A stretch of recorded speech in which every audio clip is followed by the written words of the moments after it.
He was holding the gun stiffly. His hand was straight, but his whole palm was bent, facing himself. The criminal was kicked by Yun Jian, and the hand holding the gun hit himself in the heart. At this moment, the criminal had already pressed the trigger, and he couldn't stop in time. Bang! The gun went up and down.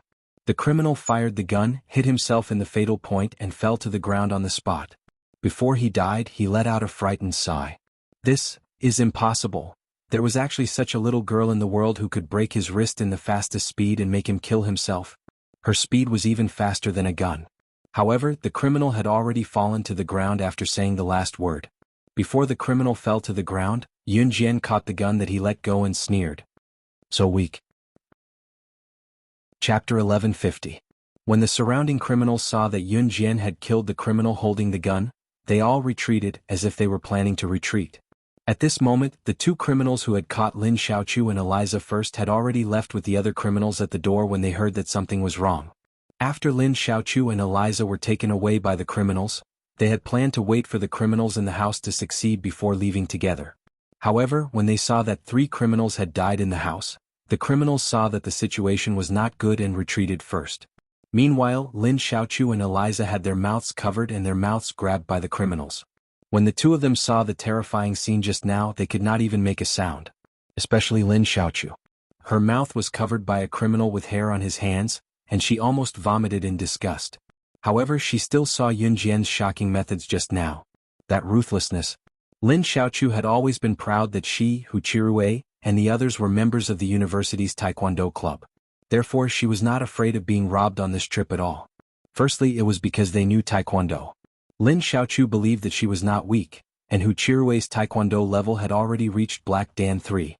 Secondly, it was purely because Lin Xiaochu thought that no matter how chaotic this place was, it was impossible for criminals to appear. However, not only did Lin Xiaochu miscalculate, she even thought that Yun Jian was just a little girl who did not know any skills. However, the methods that Yun Jian had just displayed, it made Lin Xiaochu extremely terrified. The way she killed people, it was as if she had just done a very ordinary thing. Was this still the skill that a teenage girl should have? While Lin Xiaochu was shocked, everyone standing in the house could not close their mouths anymore. Especially Hu Chirui and the others. He originally thought that Yun Jian would dodge the bullet, or try to grab the gun that had been holding the criminal's gun. However, who would have thought that she would break the criminal's wrist with one kick, causing the criminal to end his own life with his own bullet? Xiaochu let go of Xiaochu. By the time they came back to their senses, the group of criminals had already started to retreat. Meanwhile, the criminals outside had already captured Lin Xiaochu and Eliza and placed them in a van. The van also started at the same time. After seeing Yun Jian's skill just now, the few criminals who stayed behind all wanted to retreat quickly to the gate. They didn't want to die. This little girl was too scary. She was simply inhuman. However, in the next second, Yun Jian's hellish voice came from behind. She blurted out, "I told you, don't even think about leaving this place alive." Yun Jian's voice was accompanied by a series of gunshots that sounded like machine guns. Bang bang bang bang bang. There were still 5 criminals left in the room. Yun Jian used the pistol she had just snatched to kill them in a matter of seconds. They didn't even have time to react. Yun Jian fired these 5 shots without even looking. However, every shot hit a criminal's temple. Perhaps it was because Yun Jian's actions were too shocking. Hu Chirui and the others in the room were stunned again. He was so shocked by Yun Jian's pistol skills that he couldn't extricate himself. However, at this moment, the van outside the house had already driven away as fast as it could. Yun Jian lowered her eyes. She turned around and the pistol slid down her hand to the ground. She walked upstairs and even stretched out her hand to Yan. "Adam, take care of the scene," Yun Jian said, and was about to go upstairs. It was obvious that she didn't want to care about what happened next. Among Hu Chirui's group of 4, one of them was the shortest and ugliest of the 3 boys. He panicked when he saw Yun Jian walking upstairs. Chapter 1152. Yun Jian glanced at him coldly. She saw Duan Tianyu roll to the side like a pug after seeing the butterfly knife in her hand. She couldn't help but smile coldly and planned to head upstairs. Just as she was about to head upstairs, she heard the sound of 2 people kneeling on the ground behind her. Yun Jian lowered her eyes and narrowed them slightly.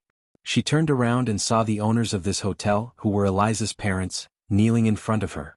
Eliza's father was called Satana, and her mother was called Yule. Eliza's parents were good citizens who knew their place in Country A. At this moment, they were kneeling in front of Yun Jian without a care for their image. Yun Jian raised her eyebrows. In the next second, Eliza's father, Satana, kowtowed heavily in the direction of Yun Jian in the middle of the stairs. At the same time, Satana's voice rang out, but he spoke in Countryese language. Wuxia and the rest couldn't understand him at all. Eliza is my wife and I's only daughter. She is our life. Young lady, I know you're capable, but I don't want to interfere in this matter. My wife and I are already old. We can't lose our daughter. So I would like to implore you to save our daughter. I know this request is rude. I can also tell that you're used to using that butterfly knife. If you can agree to our request, I'll give you our family heirloom. Our family heirloom is a dagger. It's extremely sharp. The person who owns it can use it to cut anything. If you use its blade to cut a piece of iron, you can cut it into pieces as easily as cutting tofu. As long as you agree to save our daughter, I can transform it into a butterfly knife and give it to you. Satana's words were very sincere. Unlike Duan Tianyu, Duan Tianyu's tone when he spoke to Yun Jian was completely commanding Yun Jian.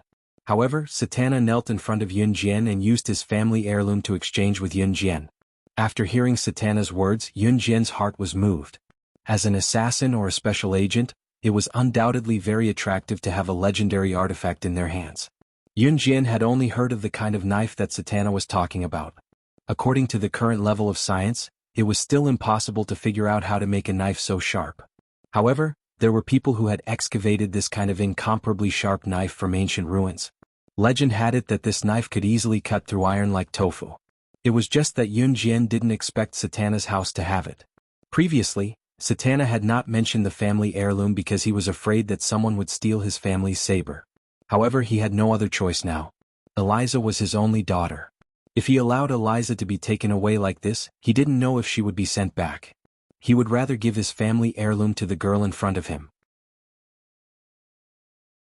Chapter 1154. Shut up. As soon as Duan Tianyu finished speaking, Yun Jian's crisp voice rang out. Duan Tianyu was frightened by Yun Jian's crisp voice. He shuddered violently and then trembled. He wanted to insult Yun Jian back, but in the end he opened his mouth and only said, "Ha, at such a young age you really think you're a god. You didn't come out in time to save him just now, and now look at you? Now we don't even know where he is. Can you find him?" At the end of the day, Duan Tianyu was still blaming Yun Jian for not doing anything when she could have stopped the thugs and saved them just now. "If you say another word of nonsense, I'll kill you right now." Yun Jian raised her leg and kicked Duan Tianyu's chest fiercely, sending him flying several meters away. Duan Tianyu was suddenly sent flying, and he almost spat out a mouthful of blood. The intense pain made Duan Tianyu roll on the ground a few times. In the end he stood up reluctantly, but he really didn't dare to say another word. He originally thought that Yun Jian wouldn't dare to do anything to him, but he didn't expect that she would actually dare to do something to him. Duan Tianyu could even feel Yun Jian's murderous intent towards him just now. He couldn't help but shiver slightly. At this moment, Satana also walked out of his garage. He looked at Yun Jian and said to Yun Jian, "My tractor broke down and it can't drive anymore."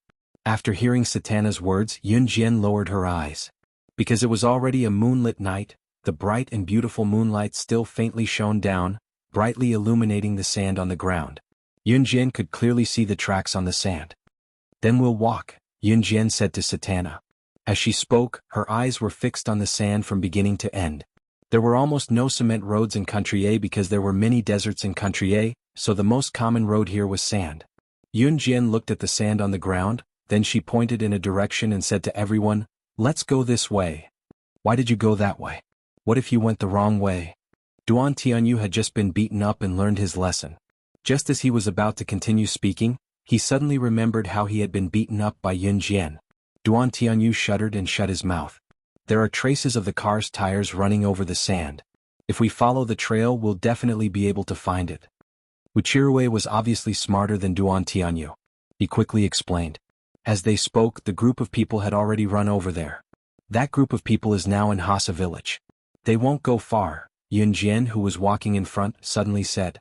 They didn't know where Yun Jian's confidence came from, so the group of people was stunned. In spite of it, considering Yun Jian's astounding skills earlier, everyone followed her without hesitation. At this moment, under a dilapidated thatched hut in Hasa village. Chapter 1155. As soon as the gangster finished speaking, 5 or 6 gangsters had already unbuckled their belts and walked towards Lin Xiaochu. The gangster who was touching Lin Xiaochu's thigh tore off Lin Xiaochu's underwear, directly exposing Lin Xiaochu's embarrassing private part. Get lost. You disgusting country A people. Get lost. Lin Xiaochu began to howl. She was so shocked that she forgot that these gangsters could speak Chinese. Mother****. You want to do this the hard way. The gangster slapped Lin Xiaochu's face, immediately causing her face to swell. At this time, one of the gangsters who had unbuckled his belt had already come forward and pulled off Lin Xiaochu's bra. In the end, only Lin Xiaochu's endless screams were left. It was still very late at night. Near the thatched hut, Yun Jian and the others followed the tire tracks and found this place. It's that van. Hu Chirue pointed at the van beside the thatched hut. Let's not alert them. As soon as Hu Chirue finished speaking, Yun Jian did not have any intention of hiding her whereabouts and walked in that direction. F***ck. She's crazy. I told you not to alert them. Duan Tianyu saw that Yun Jian did not listen to Hu Chirue, and he could not control his mouth, so he immediately shouted. She'll follow her. Hu Chirue reacted quickly. He saw Yun Jian walking forward and knew that Yun Jian must have her reasons, so he did not say anything and followed her.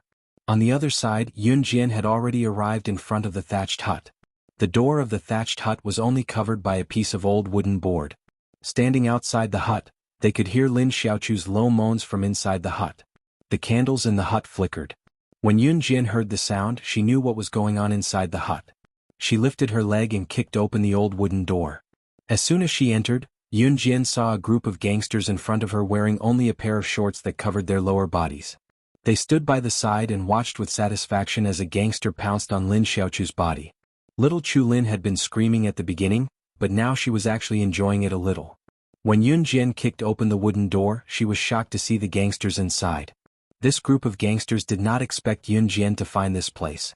When they saw Yun Jian, this group of gangsters quickly retreated to a corner. They did not forget how Yun Jian had killed people before. As soon as the thug on Lin Xiaochu's body retreated, Lin Xiaochu didn't even have a piece of cloth to cover her private parts.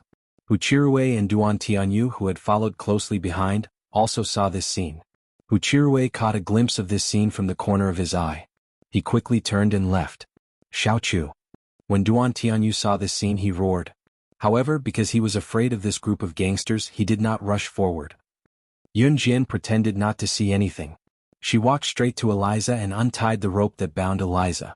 Aside from the fact that she had watched a free reality show, Eliza wasn't injured at all. Even when Yun Jian walked out of the thatched hut with Eliza, that group of gangsters did not dare to make a sound. Because they thought that Duan Tianyu was with Yun Jian, this group of gangsters saw that Duan Tianyu had untied Lin Xiaochu and did not make a move.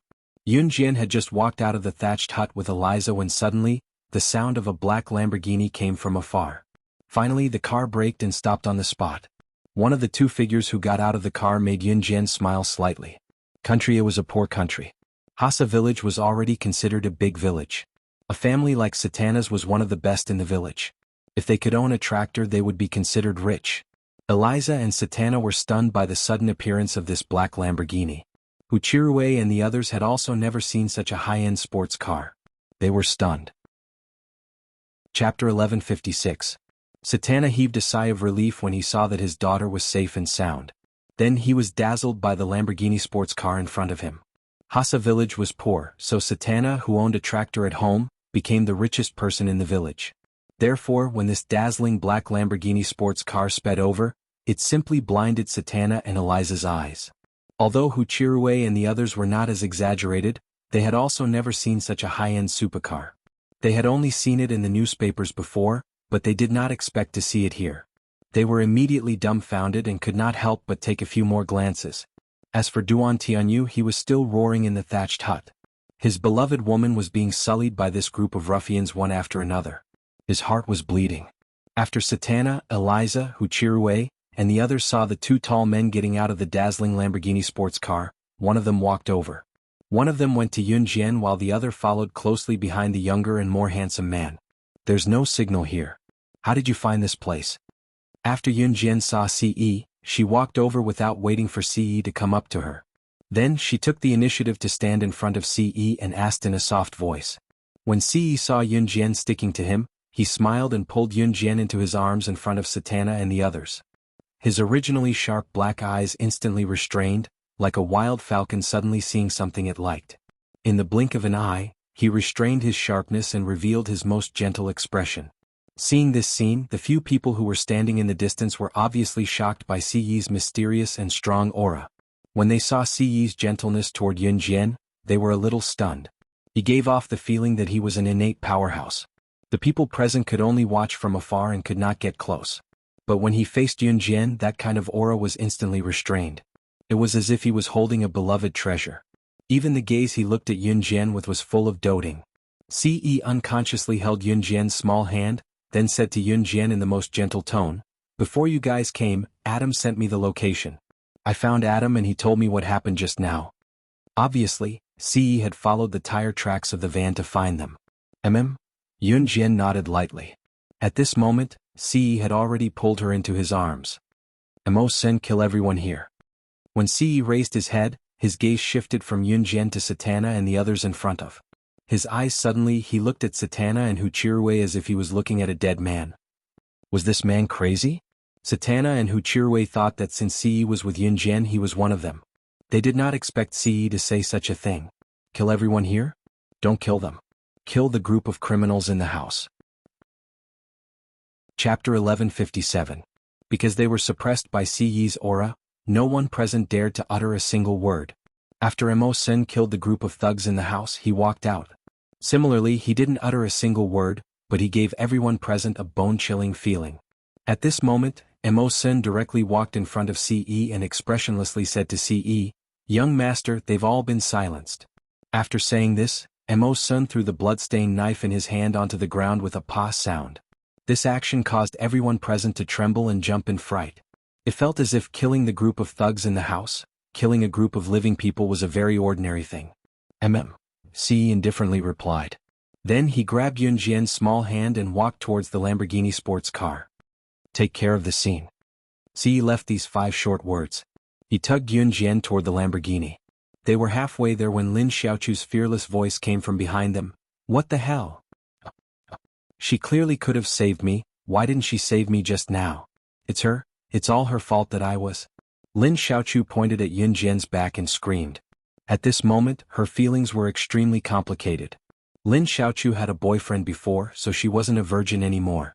However, she was gang raped in front of so many people. Furthermore, she was seen by her most beloved senior Rue. How was she going to face others? All of this was Yunjian's fault. She clearly had the ability, but she didn't save her. Lin Xiaochu didn't care that Ce had ordered Sen to kill the thugs in the house. It could be said that she didn't even notice that Sen had killed the thugs. Right now, Lin Xiaochu's mind was filled with thoughts of taking revenge on Yunjian. Lin Xiaochu was only halfway through her screams when Duan Tianyu rushed forward and covered her mouth. Just now, Ce wanted to kill them. If Yunjian had not stopped them from the start, they would have been killed by now. Although Duan Tianyu didn't want to touch Lin Xiaochu, who had been gang raped by the gangsters, he was more afraid of death. Therefore, he immediately rushed forward and covered Lin Xiaochu's mouth to prevent her from saying anything that would provoke Ce. Ce paused for a moment before he grabbed Yunjian's hand and returned to the car. They then drove back to the hotel. Seeing that Ce had come over in the middle of the night, Adam had a reason to take Lan Su to his room. Lan Su didn't refuse this time. Sen slept alone in a room. The next day, Yunjian and the others were ready to set off for the entrance of the tomb. The next day, when Satana woke up and was about to leave, he kept his promise. He made the dagger, which he had spent the whole night making, into a butterfly knife and handed it to Yunjian. In order to make the dagger into a butterfly knife, Satana didn't sleep for the whole night. Could be seen that he was really grateful to Yunjian. "Thank you." Seeing this, Yunjian also thanked him and took the butterfly knife. "I hope you can treat our family's heirloom well." This was Satana's only hope. He solemnly told Yunjian. "Okay." Yunjian nodded. After that, Yunjian and the others set off for the tomb. On the way, Yunjian disguised Ce, Adam, Lan Su, Sen and herself. Not only did the raccoon know how to disguise himself, but she also knew how to do it. With her original appearance, the 5 of them were too outstanding. Therefore, she disguised the 5 of them, including herself, into very ordinary-looking young people. The tomb wasn't far from Hasa village. Just as they approached the only entrance of the tomb, which was a dry well, They saw that there were tents set up all around them. The car was still moving forward, but after a while, it was stopped by a middle-aged man. Chapter 1158. The entrance is blocked? Yun Jian narrowed her eyes and asked. Yun Jian and the rest had disguised themselves as ordinary people. Their appearances were very ordinary except for their slim figures. Yun Jian had disguised herself as a young girl with freckles.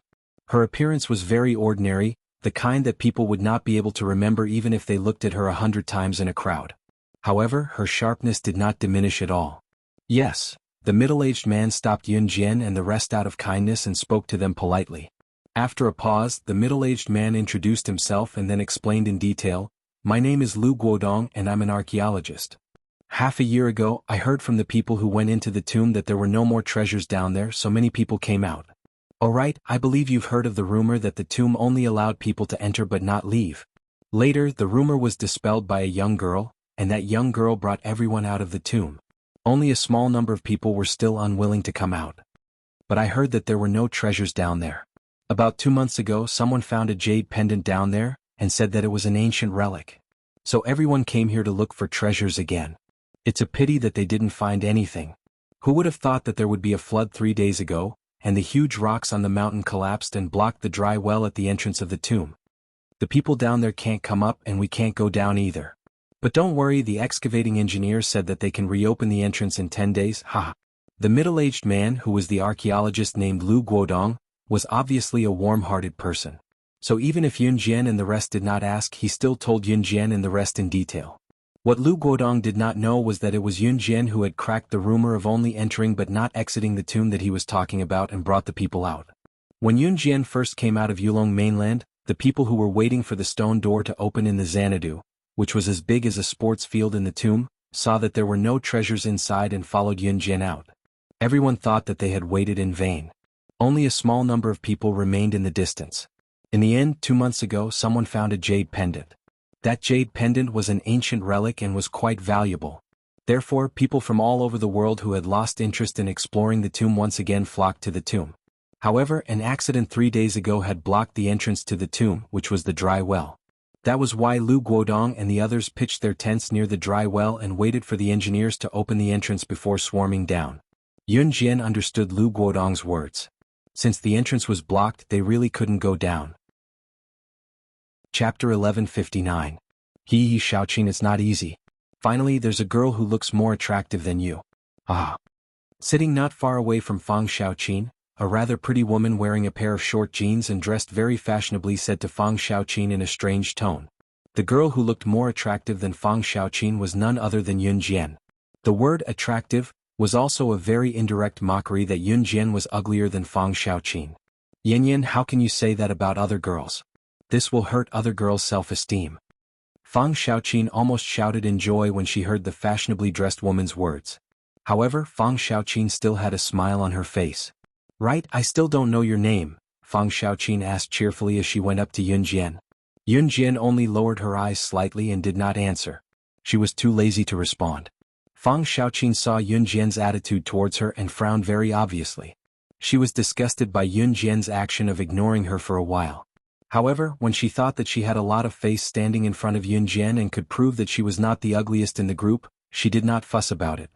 Lan Su's appearance was also very average, but compared to Yun Jian, she was slightly better. Therefore, Fang Shaoqin and Lin Meiyan only targeted Yun Jian. The group gathered together and Lu Guodong brought a few stools for Yun Jian and the others. While they were talking, the good-looking woman called Yen looked at a tall and handsome man in the distance. As if she was afraid that the people around her could not hear her, she called out to the man, Brother Yen, you're so handsome. Yen Gij. We're eating dinner. Do you want to come over and eat together? The woman who was called Yen by Fang Shaoqin was called Lin Meiyan. After Lin Meiyan called out to the man passing by, the man called Yen walked over. Ah, it's so lively. Yen walked over and stood there. Lin Meiyan was different from Fang Shaoqin. Lin Meiyan herself was pretty, so when she said those words to Yun Jian just now, she wanted Yun Jian to pay attention to her. She wanted Yun Jian to pay attention to her and be mocked by her. However, Yun Jian did not pay attention to her, so Lin Meiyan felt that such an ugly girl actually dared to ignore her. She wanted to embarrass Yun Jian in her heart. When the man named Yen came over, Lin Meiyan glanced at Yun Jian smugly. Yun Jian was baffled. What was there for Lin Mian to be cocky about when this man named Wenyan walked over? Just as she thought, exclamations of exclamations came from all around them. Wow, it's Wenyan. Lin Mian is really capable. She made Wenyan walk over with just a shout. Ha, isn't that so? Who is this guy? He's the one who saw the girl who dispelled the rumor that the tomb only allowed people to leave and not enter. Wow, is that true? Did he really see the legendary girl who led everyone out of the tomb? The group's bragging attracted Yun Jian's attention. Legendary girl? Yun Jian narrowed her eyes, then realized that these people were talking about her. Back then, when Yun Jian led a group of people out of the tomb that only exited but did not enter, the rumors had spread to this extent. Even Wen Yan, who had seen Yun Jian back then, was bragging about it now just because of this. If Yun Jian had not disguised herself, he would have recognized her at a glance. Yun Jian had just narrowed her eyes when she heard Lin Mian say, "Isn't that so? Brother Wen Yan said that girl was very pretty." As she said that, Lin Mian even moved closer to Yun Jian and said in a mocking tone, "Little girl, I heard that the legendary girl is about the same age as you. Hee, but she is as beautiful as a fairy." Chapter 1160. Lin Mian felt that knowing Wen Yan was something to be proud of, because Wen Yan had seen the legendary girl. Oh. Yun Jian was a little impatient, so she casually replied to Lin Mian. He couldn't be bothered with Lin Mian, so he reached out and pulled Yun Jian into his embrace. Ci's appearance after his disguise was very ordinary. Although he was tall, he didn't attract any attention. Yun Jian had disguised the five of them, including herself, because she did not want them to stand out and attract unwanted attention. However, she didn't expect that they would still attract attention even though they had disguised themselves to be ugly. Lin Mian had only hooked up with Wen Yan not long ago. Because Wen Yan had seen the legendary girl, everyone here worshipped Wen Yan like a god, trying to get information about the legendary girl's deeds from Wen Yan. Because of this, Lin Mian used the fact that she knew Wen Yan as her pride. So when she saw Wen Yan earlier, she called him over because she wanted to show off in front of Yun Jian that she knew someone like Wen Yan. However, Lin Mian never expected that Yun Jian's reaction would be so calm. This made Lin Mian even more unhappy. She cursed in her heart. "You're so ugly, but you don't even give me the reaction I expected." Lin Mian became even angrier as she thought about it. She always wanted to teach Yun Jian a lesson. As she thought about it, Lin Mian saw Ce pull Yun Jian into his embrace, so she became suspicious. "Are you two boyfriend and girlfriend?" Lin Mian asked with a fake smile. "She's mine." When Ce heard Lin Mian's words, he didn't even raise his head. He lowered his eyes and looked at Yun Jian, declaring his sovereignty in a very domineering manner. If it was in the past, when such a handsome man like Ce said such things to Yun Jian, the surrounding people would be extremely envious. But it was different this time. This time Ce had an ordinary face. Just like Yun Jian's ugly face, she couldn't be remembered in a crowd. "You two are really a good match. An ugly man with an ugly woman, there was really no one more compatible than you two." Lin Mian held back her sarcasm and said sarcastically. Yun Jian and Ce ignored her. Seeing this, Lin Mian felt even angrier. However, at this moment Lin Mian's eyes suddenly flickered. She realized that Ce and Yun Jian were probably ignoring her because she was much prettier than them. Thinking of this, Lin Mian almost couldn't help but sigh at her own beauty. At this time, the food on the barbecue rack in front of him was also cooked. Lu Guodong distributed food to everyone fairly. After lunch, Lu Guodong brought a group of men to the entrance of the tomb, which was the dry well, to help. It would take a long time for the engineering team to move the rocks that blocked the dry well. Lu Guodong's group didn't have anything else to do. They just wanted to enter the tomb as soon as possible, so they brought the men to help. Ce saw this and brought Mo Sen and Adam over to check out the situation. Yun Jian and Lan Su didn't follow, while Yun Jian was sitting in the same place. Lin Mian was washing the pots and bowls that she had just used with a group of women. She saw that Yun Jian was leisurely and was angry. "Ugly people can be idle, but I'm so beautiful, but I have to work. Is there any justice in this world?" Lin Mian suddenly thought of an idea to mess with Yun Jian. She walked over to pour a cup of hot tea. Just as she was about to deliberately trip and spill the tea all over Yun Jian's body. Suddenly, a woman in the distance shouted in horror, "Ah! That's a wolf. God! How can there be a wolf here?" Chapter 1161. Although there were many tents set up here, it was not to the point of overflowing. Even from where they were, they could see a ferocious male wolf roaring as it gradually walked towards them. Its movements were extremely slow and gentle. "Ah! It's a wolf. Lin Meiyin, who was still intoxicated by her beauty, shouted loudly. Then her whole body trembled as she retreated step by step. Yun Jian narrowed her eyes. The group of women around her began to retreat in fear. Some of them hurriedly hid in their tents and stood up from the bench. Wolf! Wolf! In a moment, the women present all screamed, their faces pale with fright. Coincidentally, the men had followed Lu Guodong to the well to help. Everyone wanted to enter the tomb as soon as possible. They were afraid that the treasures in the tomb would be snatched away by others. At the place where the tents were set up, there were only women left. Ah, how could this be? The men all went to help. Why is there a wolf here? Some of the women screamed and ran to where the men were, which was the dry well. At this moment, even Wen Yen, who was worshipped like a god, had already gone to the well to help. It could be said that there was not a single man left here. The women subconsciously felt that they were weaker than the men, so in this situation, they were all panicking as if there was no doubt that it was inevitable. Ah, it's going to coming over. Lin Meiyin was so scared that she grabbed Fang Xiaoqing's clothes tightly. Her face was pale with fright. Run quickly. Run quickly, let's run to the well, they are all there. Some of the women began to shout, thinking that as long as they ran to where the men were, they would be safe. It's too late. Just as the women were about to lose themselves in panic and wanted to run to the men to seek protection, Yun Jian's indifferent and fearless voice rang out.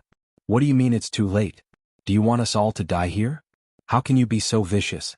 Everyone run quickly. Lin Meiyin thought. She suddenly pushed Fang Xiaoqing away and was about to lead the way to the dry well when Fang Xiaoqing stopped her. Oh whoa! The male wolf howled. What followed was Yun Jian's curled smile, which was extremely strange. She slightly raised her lips and explained, wolves are pack animals. Do you think there will only be one wolf? Just as he finished speaking, dozens of wolves jumped out from the bushes and stared at the group of women in front of them. At the same time they blocked the path from here to the well. Why are there so many wolves? I don't want to die, sob sob sob. A large group of women hugged each other tightly. They were so scared that they were wailing and trembling all over. Lin Meiyin was also scared out of her wits. The pack of wolves gradually approached, but at this moment, Yun Jian suddenly pulled out the sharp butterfly knife that she had just obtained from Satana from her trouser pocket. She curled her lips and sighed. Then she said to Lan Su, who was behind her without fear in the face of danger, "You came at the right time. I also want to test the power of this knife. Lan Su, do it?" Yes. Lan Su obeyed. She flipped her hands and took out 2 darts from her trouser pockets. Lan Su was used to using darts. At this moment, Lan Su held the darts in her hands and used them as knives. You two want to? Lin Meiyin saw this scene. She was so scared that she screamed loudly. Could it be that the two of them wanted to use the weapon in their hands that looked like they had no chance of winning and fight with these dozens of wolves? What kind of joke was this? But at this moment, Lin Meiyin saw Yun Jian's red lips curl up. On that ordinary and freckled face, there was a frightening smile. In the next second, Yun Jian shouted and stepped forward with Lan Su. Chapter 1162. The moment Lin Meiyin spoke, Yun Jian and Lan Su had already rushed into the pack of wolves with knives in their hands. In Country A there were a lot of ungoverned bushes. Of course, it was precisely because there was no one to govern them that there were a lot of wild animals. Like this pack of wild wolves, they were real carnivores, and at the same time they were also the rulers of the jungle. Dozens of wild wolves were eyeing the crowd covetously, and were already roaring with hunger. It was obvious that these dozens of wild wolves hadn't eaten for a long time. Hungry wild wolves could pounce on their prey without any regard for their lives when they saw them. Their fighting power was absolutely amazing. And Yun Jian and Lan Su were just 2 weak women. In Lin Meiyin's opinion, she felt that Yun Jian and Lan Su were so ugly, and they really thought that they had some heaven-defying ability. They're holding back the pack of wolves, let's run. Lin Meiyin's first thought was to run away. Because to Lin Meiyin, if Yun Jian and Lan Su dared to rush up, it meant that they were most likely dead. Just right, this could also buy time for her to escape. However, just as Lin Meiyin was about to turn around and run, she heard a woman's exclamation from the side, "Oh my God, she. From the corner of her eyes, she saw that none of the women around her turned around to run. Lin Meiyin suspiciously turned around, but she saw a scene that overturned her worldview. She saw that Yun Jian was leading the pack, and she rushed up to the 3 roaring wild wolves. Oh whoa! The 3 leading wild wolves hadn't even reached Yun Jian yet. They saw Yun Jian's knife swinging from right to left at an extremely fast speed. The group of women present couldn't even see it clearly with their naked eyes. and the 3 wild wolves had already leaped towards Yun Jian, trying to pounce on Yun Jian and bite her ruthlessly. However, just as the 3 wolves were about to pounce on Yun Jian, their internal organs were slashed by Yun Jian's extremely sharp butterfly knife. The internal organs of the 3 wild wolves were cut open at the same time. Their skin and flesh were torn open. In the next second, the hearts of the 3 wild wolves hung out of their flesh and shattered at the same time. He died on the spot. There was not even the slightest bit of struggle. This was the power of the butterfly knife in Yun Jian's hand, which was forged by Satana and belonged to his family heirloom. Yun Jian curled her lips into a smile. With just a light stroke, the 3 wild wolves died in front of her. She curled her lips in satisfaction at the weapon she had just obtained. This smile carried a hint of wickedness. However, when the group of women in the distance saw this scene, their expressions were even more exaggerated than if they had seen a ghost. Lin Mian was so frightened that her entire body stiffened. She didn't dare to move anymore. Chapter 1163. Yun Jian was currently stepping on the carcass of a wolf that had just died. She bent down and gently retrieved the butterfly knife that was inserted into the wolf's innards and even chopped the wolf's bones into pieces. Drawing a red arc, she was obviously satisfied with the blade's sharpness. As she pulled it out, she lifted her feet and stood on the ground. Lan Su had killed a few wolves as well, but he did not kill as many as Yun Jian. He was not as intimidating as Yun Jian just now. Lu Guodong, Wen Yan, and the others who had sprinted back from the old well sucked in a sharp breath. Yun Jian's last action just now had hinted that she was the one who had killed the wolves. Am I seeing things? This little girl, she actually killed these dozens of wolves? Oh my god. Is this a joke?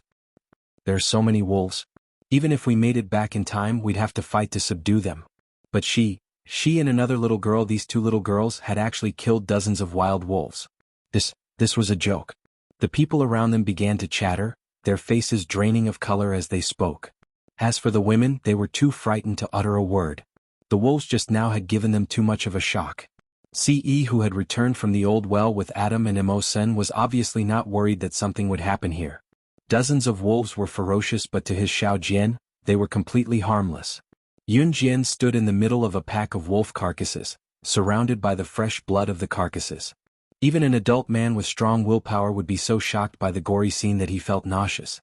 He might even be secretly afraid of seeing blood. Looking at Yun Jian, however, the girl did not even feel the slightest fear from seeing so much blood and carcasses. It was as if killing so many animals was nothing more than an insignificant thing. In spite of it, no one, be it a man or a woman, dared to approach them. While everyone was still in a daze, a tall silhouette flashed in front of them. In the next second, Ce stepped on the carcasses and came to Yun Jian. At the same time, he reached out to pull Yun Jian into his embrace and murmured softly, "I won't go far from now on. Whether it's killing humans or wolves, I'll do it for you." As he spoke, Ce carefully held Yun Jian's soft hand. His gentleness was a stark contrast to his aloofness when he treated others. Listening to Ce's alluring words, even the women standing far away were envious. If Ce did not look so average, he could probably drive all the women there crazy. At the moment, everyone's attention was on what Ce said. "Whether it's killing humans or wolves, I'll do it for you?" Killing humans? These 2 words made everyone who reacted to the situation stunned in horror. He could actually say the words killing humans so casually. Don't flaunt your feelings if you're so ugly. How compatible. Chapter 1164. Just as Lu Guodong finished speaking, everyone's gazes turned towards Yun Jian and Ce's group of 5. They didn't even care that they were still drenched in the rain when it started raining. They saw that Yun Jian and Ce's faces were disfigured by the rain. After a while, everyone could feel that Yun Jian, Ce, Lan Su, Adam and Mo Sen's faces had a thick layer of skin peeled off. "Young madam, what's going on?" Adam reached out to wipe his face in front of everyone's astonishment, and a thick layer of skin peeled off. Adam naturally knew that he was in disguise. He only asked Yun Jian why this thing would fall off. "This thing isn't waterproof," Yun Jian explained. When it started raining, she already knew that this disguise was going to be broken. The makeup she put on their faces wasn't waterproof, so they were naturally exposed when it rained. Yun Jian's original intention wasn't to disguise herself. It was just to avoid attention. In the end, she didn't expect that even though her disguise was ugly, it still attracted attention. She felt helpless. "What do you mean by what isn't waterproof? What are you saying, ugly?" Lin Mian was getting more and more annoyed with Yun Jian's words. She stood on the spot and didn't see Yun Jian clearly.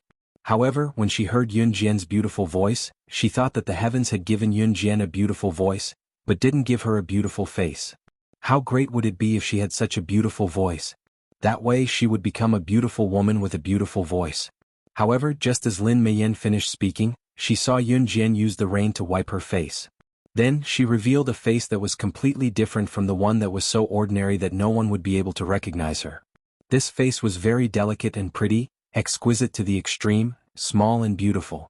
Moreover, this little face that had been washed by the heavy rain, although compared to those enchanting and charming beauties, this delicate and pretty little face did not have the slightest bit of charm. However, this delicate face was many times more beautiful and pleasing to the eye than those enchanting and charming faces. It could be said that at this very moment Yun Jian, whose disguise had been washed away by the heavy rain, was simply the highlight of the entire scene. In addition, Yun Jian's figure was very slim. Previously, Lin Meiyan's heart was filled with jealousy. Yun Jian was so ugly, but she had such a slim figure. In spite of it, Yun Jian's ugliness comforted Lin Meiyan and Fang Xiaoqin. However, it was this sudden rain that made Yun Jian's face change. The people standing around were all stunned. One by one they stood in the rain in a daze. None of them thought of going into the tent to hide from the rain. Instead they stared at Yun Jian. Oh my God! Is she playing a face-changing magic trick? How did she become so beautiful? No, it's not just her. Chapter 1165. If Lin Meiyan had suspected that Yun Jian must have done something to make herself beautiful, then Wen Yan's words had completely destroyed Lin Meiyan's theory. Wen Yan was the most popular one because he had seen the girl who had dispelled the rumor of only entering but not leaving in the tomb. And now, under the rain, Yun Jian and the other four revealed their original stunning appearances. But after revealing their original appearances, Lin Meiyan had said that Yun Jian had become so beautiful because she wore a mask. The surrounding people were almost misled by Lin Meiyan's words. After all, could there really be such a beautiful girl in this world? Yun Jian's beauty gave people the illusion that she shouldn't exist in this world. But Wen Yan's words directly refuted Lin Meiyan's words. And what attracted everyone's attention was, Wen Yan actually said that Yun Jian was that legendary girl? Heavens! How was this possible? Now that they knew that Yun Jian was so beautiful, they once again found out that Yun Jian was actually that legendary girl. Lin Meiyan's expression was worse than if she had eaten dog shit. Her face was tense and trembling, and the corners of her mouth were twitching. And what was even more shocking was that not only was Yun Jian's appearance so outstanding, Ce, who was standing beside her, had removed his disguise and was now even more handsome than before. There was actually such a beautiful girl and such a handsome man in this world. At the beginning, Lin Meiyan had not only ruthlessly attacked Yun Jian and Ce's appearance, she had even used the derogatory term, compatible, to describe them. Lin Meiyan had even bragged about that legendary girl in front of Yun Jian, saying that the legendary girl was as beautiful as a fairy. What she meant was that she wanted to tell Yun Jian that an ugly girl like her was an eyesore in this world. And now, when she found out that Yun Jian was that legendary girl, Lin Meiyan felt as if she had been slapped to the ground by an invisible hand. The more arrogant Lin Meiyan was before, the more embarrassed her expression was now. As for Fang Xiaoqin, who had wanted to get close to Yun Jian and make herself look prettier, she didn't look any better. What was different from everyone else's dumbfounded expression was that Ce, the center of attention, was getting close to Yun Jian. At this moment, it was raining heavily. After the rain had blurred the makeup on their faces, Ce reached out and pulled Yun Jian into his embrace. He held Yun Jian completely in his arms and used his firm chest to shield her from the strong wind and heavy rain. "Don't get caught in the rain. Let's go into the tent," Ce said gently. Then, under the envy of the crowd, he held Yun Jian's hand and walked towards the tent. Anyone who wasn't blind could tell how much Ce doted on her. He simply doted on her to the bone. Previously, Lin Meiyan felt that Ce's looks were very ordinary and didn't fit her taste. Therefore, she didn't feel envious of how much Ce doted on Yun Jian. Instead, she used a mocking tone to criticize him. Now that they had seen Ce's face, even Lin Meiyan was envious of him, let alone the others. "Are the two of you really a couple?" Lin Meiyan wished she could become Yun Jian and lie in Ce's arms. She gritted her teeth and blocked Ce from bringing Yun Jian back to the tent. "Adam, throw her out." Ce suddenly raised his sharp eyes and looked at Lin Meiyan with murderous intent. Adam walked over and wanted to throw Lin Meiyan out without another word. "Do you still have any sense of reason? This is our territory." Lin Meiyan said this sentence with righteous indignation. Bang! As soon as Lin Meiyan finished speaking, Adam took out a desert eagle from his waist and fired a shot at Lin Meiyan's feet. Chapter 1166. After saying that, Adam didn't shoot Lin Meiyan's head. Instead, he held the gun and fired several shots at Lin Meiyan's feet. Bang, bang, bang, bang. Lin Meiyan was so scared that she turned around and ran. She didn't dare to have any other improper thoughts. Next time you see her, just kill her, Siyi said to Adam. Then she held Yunjian's hand and walked into the tent. Hearing Siyi's words, which treated human lives like grass, the people standing around all trembled. They were obviously shocked by Siyi's words. Even after Siyi and Yunjian entered the tent, the people around them were still unable to react for a long time. Good shot. That woman deserved a lesson. At this moment, Lan Su walked to Adam's side. She had always maintained her cold appearance, but at this moment she revealed a shy smile. Lan Su's smile almost melted Adam's heart. Adam was just about to put the desert eagle back into his waist case when he heard Lan Su's words. He grabbed the gun again and wanted to look for Lin Meiyan again. I'll just kill her in seconds. He had just threatened that woman, and Lan Su had taken the initiative to stand beside him and praise him. If he killed that woman, wouldn't Lan Su obediently throw herself into his arms? Just as Adam raised his gun, Mo Sen held him down. Mo Sen coughed a few times, paused and then said, Adam, young master and young madam haven't said anything yet.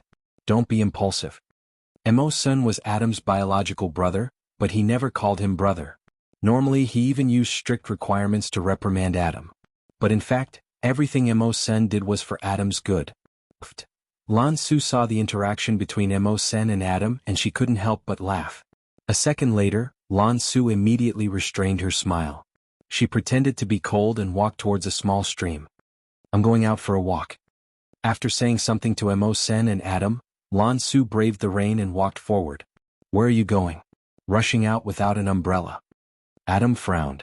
Then he went back to the car and took out a black umbrella. He followed Lan Su's footsteps. Mo Sen stood where he was and shook his head, laughing involuntarily. He knew that Adam's interest in Lan Su wasn't a spur-of-the-moment thing, so he already treated Lan Su as his sister-in-law. 10 days wasn't a long time. Besides, Yunjian had Si. Every day during breakfast and lunch, Si would hold her little hand and walk around. Although he would sometimes do some shameful things to her when there was no one around, Yunjian was secretly looking forward to it. 10 days passed in the blink of an eye. The construction team was very diligent. Even though it was supposed to take 10 days, they really managed to remove the last piece of rock that covered the dry well on the afternoon of the 10th day. This also meant that they could enter the tomb. From the beginning to the end, Lu Guodong didn't look down on Yunjian and the others. When the dry well was opened, Lu Guodong ran over to tell Yunjian and the others. Everything was ready. Lu Guodong and the others planned to enter the tomb with Yunjian and the others. Yunjian didn't refuse. Just when Yunjian and the others were ready, Lu Guodong and the others were also ready. A woman's voice sounded, Hey, it's you guys? Yunjian turned around and saw that the people who appeared in front of her were Ningxia, Hu Chirui, and the others who she met in Hasa village some time ago. Originally, Yunjian had a good impression of Ningxia and Hu Chirui, but the premise was that they didn't go with Lin Xiaochu and Duan Tianyu. Yeah. When she heard Ningxia ask her, Yunjian still responded. Hu Chirui was very smart. He looked at Lu Guodong and asked, Hello, we also want to enter the tomb. Can we go together? Hu Chirui knew that Lin Xiaochu and Duan Tianyu had a dispute with Yunjian, so he could only ask Lu Guodong and the others. Only then could they peacefully enter the tomb together. Sure, let's go together. There's strength in numbers. Lu Guodong smiled politely. Yunjian naturally didn't care. After all, the final destination of the 5 of them was different from this group of people. Chapter 1169. This person had been standing here looking at Lan Su for a long time. He felt that Lan Su's face was somewhat familiar. Later on, he heard from Lin Meiyan that Lan Su definitely couldn't pass through the stone cave. She was with Yunjian, so Yunjian naturally wouldn't leave her behind. Just when Lin Meiyan said that Lan Su, how could that woman pass through, this person suddenly thought of something. A few months ago, there was a 16-year-old girl wearing a black plain dress who passed through the stone cave just like that. At that time, it caused a panic among the people who were still waiting for the stone door to open. What did you say? This woman, she came out from the stone cave? Lin Meiyan and the others were all stunned. They were all dumbfounded on the spot and looked at Lan Su in disbelief. That person saw that Lin Meiyan and the others didn't believe him, so he opened his mouth and said, "This is absolutely true. I've been here for at least a year. Other than seeing these 4 people come out of the stone cave one after another, I haven't seen anyone else enter the stone cave. When she came out of the stone cave wearing a black dress, it scared the hell out of us." That's right, I remember now. It wasn't just her. There was also a man wearing a black robe who came out of the stone cave. And the most bizarre thing is that she and that man wearing a black robe have never entered the stone cave. We've been here for so long and we've never seen anyone who entered the stone cave and didn't come out. It's as if they came from another world and came out of the stone cave. The man who stood up and spoke wore a pair of glasses. He looked refined and wasn't young either. He was probably in his 40s. Thus no one questioned what he said. But at this moment, other than shock, no one present could find any other expression. Originally, Yun Jian didn't have a good opinion of the man wearing glasses' words. After all, if Lan Su's identity was exposed, it wouldn't be good for them. It was only when the bespectacled man finished speaking that Yun Jian snapped back to reality. A man wearing a black robe? Yun Jian narrowed her eyes and asked. Seeing such a beautiful girl like Yun Jian asking him, the man was silent for 2 seconds before nodding and saying, "Yes, I remember that man wearing a black robe." Only his eyes were exposed. He was very strange and mysterious. As the man wearing glasses spoke, he couldn't help but shake his head. Clearly he was lamenting. But obviously this man's words successfully attracted Yun Jian's attention. He was dressed in a black robe and he was a man from the Yulong mainland. Why was this person so similar to the mysterious person mentioned by the leader? Back then, after eliminating the Inferno Ring, he found out that the real murderer of his brother's predecessor was a mysterious person. Yun Jian had also tried to find that person. As long as you have a little spiritual power, you can summon the marriage contract array. Once the marriage contract is formed, it means that the 2 people are husband and wife, just like the people on Earth getting a marriage certificate, but this is more direct. Spiritual power was what people in Yulong mainland called their cultivation level. Lan Su added, usually the marriage contract can only be signed with the consent of both the man and woman. However, if the man's spiritual power is stronger than the woman's, or if the woman's spiritual power is stronger than the man's, the marriage contract can be forcefully signed. Since she had said this, Lan Su had to add, that's right. If the marriage contract is signed here, then even if you leave Yulong mainland and go to Earth, the contract will still be valid. Lan Su's last sentence successfully attracted Si Yi's attention. Yun Jian leaned in front of Si Yi. She was pressed against Si Yi's warm chest. No one saw the slight smile on Si Yi's thin lips when he heard Lan Su's last sentence. At the same time he stretched out his large bony palm. In the dark, after he stretched out his hand, a spiritual power so strong that it could raise the entire Yulong mainland to the ground condensed in his large palm. However, it was only a flash. Chapter 1172. Yun Jian leaned against Si Yi's chest, so she didn't see the slight smile on Si Yi's lips. We can set off now, Yun Jian said at this moment. Yun Jian didn't think that what Lan Su said was important, so she interrupted them. All right. Lan Su obediently shut up and didn't say anything else. Just like that, the group was brought back to the sorcerer tribe by Lan Su. It would take some time to return to the sorcerer tribe from the exit of Yulong continent from Earth. With Lan Su and the others, it would take even longer. It took them 2 full days. In these 2 days, Yun Jian put on human skin masks for Ce, Adam, and Mo Sen just in case something happened the last time. These 3 human skin masks were much more complicated than the disguise technique from before. More materials were used to make them and the cost was also high. They were only one-time use. Yun Jian only gave them to prevent them from falling off when it rained like the last time. On the way back, Lan Su even returned the sandalwood box to Yun Jian. Sorcerer goddess, this is yours. We're going back to the sorcerer tribe now. It doesn't matter if you're willing to help the sorcerer tribe return to its former glory or not. It belongs to you. This time, Lan Su didn't call out Yun Jian's name directly. Instead, he looked at her with a very calm expression and said these words that could be considered a sincere request. Yun Jian frowned slightly. She wanted to refuse, but when she saw Lan Su's sincere face, she raised her eyebrows and changed her words, all right. She then took the sandalwood box from Lan Su's hands. On the way back, Lan Su also changed into a black ancient plain robe. Only Ce, Lan Su, and Yun Jian didn't change their clothes. They were all wearing modern clothes. We're here. This is the sorcerer tribe. After 2 days of travel, Lan Su finally brought everyone to the sorcerer tribe. At this time Yun Jian was standing in front of a large ancient building. This large ancient building was different from the houses of any dynasty left behind on Earth. Its size and grandeur were so great that even the shamans who had fallen would still be shocked by this magnificent ancient building.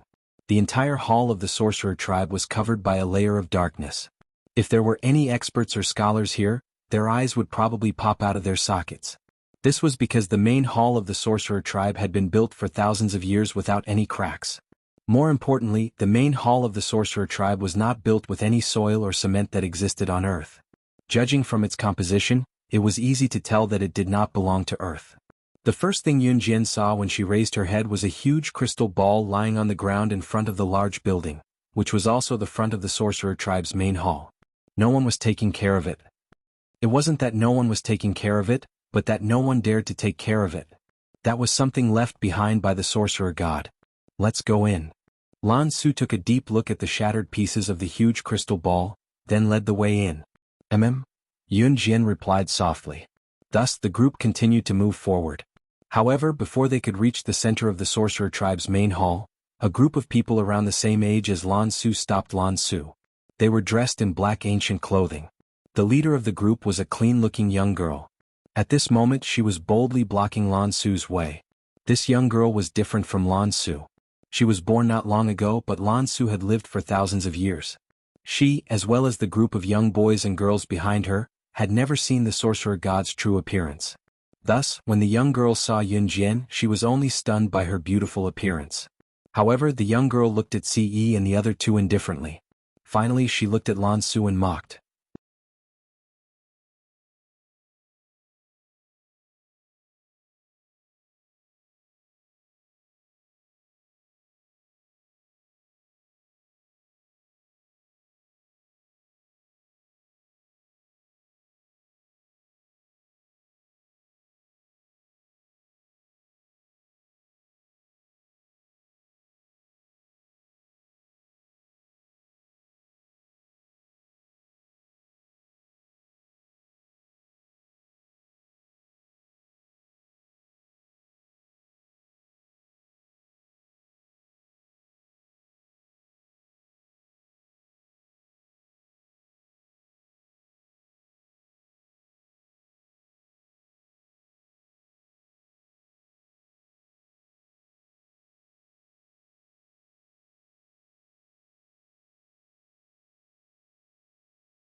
Chapter 1173. This young girl stood arrogantly in front of Lan Su. She tilted her head, and her 16 or 17-year-old face was filled with arrogance. Shut up. Wuqing, how dare a junior like you be so arrogant? I'll send you to hell right now. Hearing the girl named Wuqing's words, Lan Su almost couldn't hold back. She flipped her hands and two darts condensed from spirit energy appeared in her hands. Lan Su, don't forget that my aunt is in charge of the sorcerer tribe. If you dare to be rude to me, I'll ask my aunt to chase you out immediately. This girl called Wuqing had a high status in the sorcerer tribe because her aunt was the current leader of the sorcerer tribe, Wulan. In the sorcerer tribe, the leader was always the most powerful. In the sorcerer tribe, everything had to be done by the leader. However, this was only when the sorcerer god wasn't around. In the sorcerer tribe there was only one sorcerer god. The only person who could decide the fate of the sorcerer tribe was the sorcerer god. In the sorcerer tribe, the leader was always the most powerful. However, in front of the sorcerer god, even if the sorcerer god killed the leader in front of everyone, she still had the right to do so. This was the sorcerer god's right. The sorcerer god could change the leader of the sorcerer tribe at any time. The reason why the sorcerer god was called a god was because in the sorcerer tribe, the sorcerer god was like a god. If she said one, no one in the sorcerer tribe would dare to say two. Of course, that was a long time ago. Many of the juniors in the sorcerer tribe had never seen the sorcerer god, just like Wu Qing. Wu Qing and the other juniors had never seen the sorcerer god, so they thought that the sorcerer god was just a legend. In comparison, Wu Qing and the others even thought that the leader had the final say in the sorcerer tribe. What sorcerer god? That was nonsense. Ha Lan Su, don't think that you can be arrogant just because you're the first protector of the sorcerer god who has never shown his face. Let me tell you, this is no longer the era of the sorcerer god. In the sorcerer tribe, my aunt has the final say. She loves me the most. Even if I want you to die now, you're going to die too. Wu Qing's words were full of righteousness. At the same time, she pointed at Lan Su and spoke arrogantly. Just as she said this, a few young men and women around Wu Qing's age fought to be the first to speak. Exactly. The legendary sorcerer goddess has never shown her face.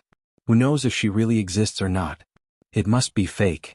Wu Qing raised her head and looked at Lan Su even more arrogantly when she heard the voices around her helping her. Lan Su, I don't know why my aunt respects you so much, but don't get carried away. F***ck, don't think that I won't hit you just because you're a child. If you dare to say anything bad about her again, I'll kill you right now. At the same time, Lan Su shouted in a very emotional tone, I, the sorcerer god, am upholding the promise from 1,000 years ago. 1,000 years later, I return to the sorcerer tribe. Sorcerer god. Sorcerer god. Sorcerer god. With the sorcerer tribe leader Wu Lan leading the group of people gradually shouted. In an instant, their shouts shook the sky. Yun Jian looked at the scene in front of her and felt that it was déjà vu. However, at this moment, a woman dressed as a maid suddenly rushed over from the side. After the woman rushed here, she lay on the ground as if she was paralyzed and spat out a mouthful of blood. Before she fainted, she shouted her last words, Master, I'm sorry. Chapter 1175. After the woman finished her last sentence, she completely fainted. The crowd, who had been full of vigor, was furious when they heard that the Murong family had come to cause trouble again. 1,000 years ago, the Murong family was only a small aristocratic family. Their status was so high that people could ignore them. However, ever since the sorcerer god had fallen, the Murong family had climbed from a small aristocratic family to one of the 4 great aristocratic families of the Yulong continent. Now, the Murong family's status had almost surpassed that of the number 1 aristocratic family of the Yulong continent. The sorcerer tribe had fallen. The sorcerer tribe had now been reduced to a small aristocratic family. As a once prosperous aristocratic family, the Murong family loved to bully the sorcerer tribe members. As the saying goes, there is no harm if there is no comparison. To the Murong family members, 1,000 years ago, the Murong family could not be compared to the sorcerer tribe. Now, the once prosperous sorcerer tribe had fallen to their current state. Now, the sorcerer tribe could not be compared to the Murong family. This stark contrast allowed the Murong family members to rejoice in their success. Hence, the Murong family members loved to cause trouble for the sorcerer tribe members. They even treated the lives of the sorcerer tribe members as child's play and killed them as they pleased. Some of the Murong family members had even raped the young girls of the sorcerer tribe in public. This was because compared to other families, the women of the sorcerer tribe cared more about their reputation. In the sorcerer tribe, if a woman held hands with a stranger, she would be punished. If she lost her chastity, the woman could only marry the man who had taken her chastity. Otherwise she would kill the man. Or she would commit suicide. It was because they knew this that the Murong family members loved to defile the young girls of the sorcerer tribe. As the leader of the sorcerer tribe, Wu Lan had no way and no power to stop them. This was because the sorcerer tribe was no longer the prosperous aristocratic family they had been 1,000 years ago. If they could not bear it, they could openly oppose the Murong family. Then, the sorcerer tribe would not only be humiliated, but they would also be destroyed. If the Murong family wanted to deal with the sorcerer tribe, it would be a piece of cake. Clan leader, so many young girls of the sorcerer tribe have been defiled. This time we can't take it anymore. Just as the woman finished speaking, someone stepped forward and spoke loudly. At the same time, this person's eyes were filled with tears. The sorcerer tribe members of the sorcerer tribe were mostly sorcerer tribe. Most of the sorcerer tribe were women. There were also men, but not many of them. Most of them were women. Moreover, the women of the sorcerer tribe were very pure. Chapter 1176. Did Yun Jian mean that she was going to attack? The sorcerer goddess was going to attack? The people from the sorcerer tribe were all stunned. They stared at Yun Jian as if they had seen their savior. Ce who stood beside Yunjian had a faint glint in his eyes. He suddenly arched a brow as if he had a plan in mind. Right now Yunjian was standing in front of everyone with an imposing aura. Her red lips curled into a chuckle. Lead the way. Yunjian's aura was very strong. Even though she did not have any spiritual power, no one could ignore her aura. She was like a king. Sorcerer goddess, follow me. Wulan quickly stood up and walked in front to lead the way for Yunjian. Just like that, the group of people went to the side courtyard in a grandiose manner. At this moment, in the side courtyard of the sorcerer tribe, it was a gloomy place surrounded by a bamboo forest. From time to time, the sound of birds chirping could be heard. In front of the side courtyard, a few well-dressed young men were holding 3 or 4 young girls from the sorcerer tribe and touching them. Hee ha ha, run. Run again. Let's see where you can run to. Little beauty, just give in to me, ha ha. One of the most luxuriously dressed young men stopped a young witch dressed in black and began to grope her. Go away. Go away. Don't touch me. The young girl from the sorcerer tribe cried out in despair. Then the young girl from the sorcerer tribe wanted to rush to the wall and protect her innocence with her death. Other than cultivating spiritual power, the people from the Yulong mainland had the same physical body as the people from Earth. They would die if they hit the wall. However, before the young girl from the sorcerer tribe could rush over, the chubby young man grabbed her hand and said, Little beauty, I haven't had my fun yet. How can I let you die? The young man grabbed the young girl from the sorcerer tribe's hand and pushed her down, tearing her dress. Before the chubby hand could reach the young girl from the sorcerer tribe, the young man suddenly felt a strong force kick his waist. Then the young man was sent flying by the strong force. Bam! The young man did not even have the chance to react before he was kicked far away by Yunjian, who suddenly appeared. The young man was sent flying and spat out a mouthful of blood. The other young men from the Murong family who wanted to defile the pure young girl from the sorcerer tribe were stunned. They were all shocked by Yunjian's appearance. Little beauty, who are you? One of the young masters was the first to react. When he saw Yunjian's pretty face, he nearly drooled. The young man from the sorcerer tribe who was kicked by Yunjian stood up in less than 2 seconds. Looking at Yunjian's beautiful face, the young man's heart was itching. However, when he thought of Yunjian's kick, he wanted revenge no matter what. Chapter 1177. The moment the young man gathered his spiritual energy and hurled it at Yunjian with a spiritual energy that only existed in Yulong mainland, Yunjian was stunned. Just when he was 3 meters away from Yunjian, the spiritual power surrounding the young master suddenly disappeared. However, the young master's fist was already swinging towards Yunjian, and he could not retract it. In the Yulong continent, spiritual power was the most important thing. As a citizen of the Yulong continent, they only had one more spiritual power than the people of Earth. In other aspects, the people of the Yulong continent were no different from the people of Earth. In other words, if the people of the Yulong continent suddenly lost their spiritual power, coupled with the fact that the people of the Yulong continent relied on their spiritual power and did not have much physical training, the people of the Yulong continent who lost their spiritual power were even weaker than the people of Earth. The young master looked strong because of his spiritual power.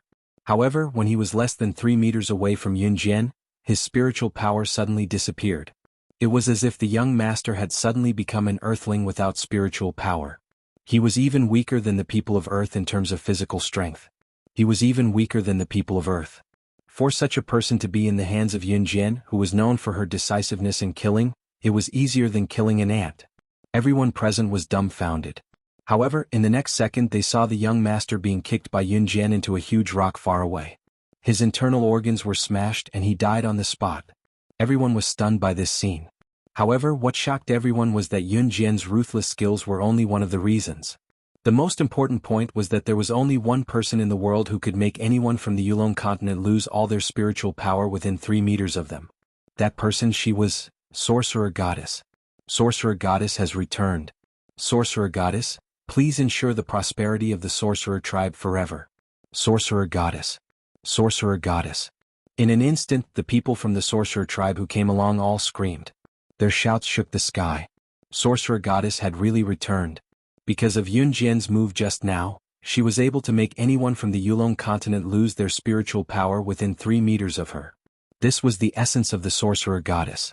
The reason why the Sorcerer Goddess in her previous life was so strong was because of her unique physique.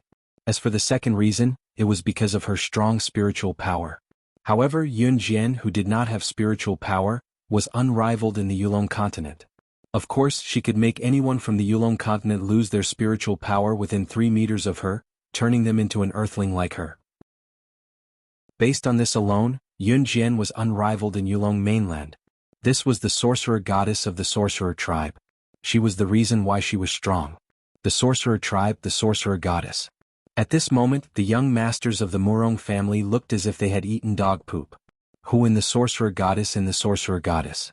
In the Yulong continent, who did not know that the sorcerer god had a physique that could make people within 3 meters lose all their spiritual power in an instant. However, the young lady in front of them was actually the sorcerer goddess. This was too inconceivable, wasn't it? However, just as the people present were beginning to accept this fact, Ce, who was standing beside Yun Jian, suddenly pulled Yun Jian into his arms. Seeing this, the people from the sorcerer tribe widened their eyes. The sorcerer goddess had always been alone. Who was this man? How could he pull the sorcerer goddess into his arms? However, before the crowd could react, Ce stretched out his hand. He stretched out his hand and used a spiritual power that was enough to destroy the entire Yulong continent to grab the young masters of the Murong clan. In the next second, the young masters of the Murong clan were smashed into a river of blood by Ce's mental strength. A few living people, not even a single bone was left. They were crushed into blood on the spot by someone's mental power. The people from the sorcerer tribe widened their eyes in fear.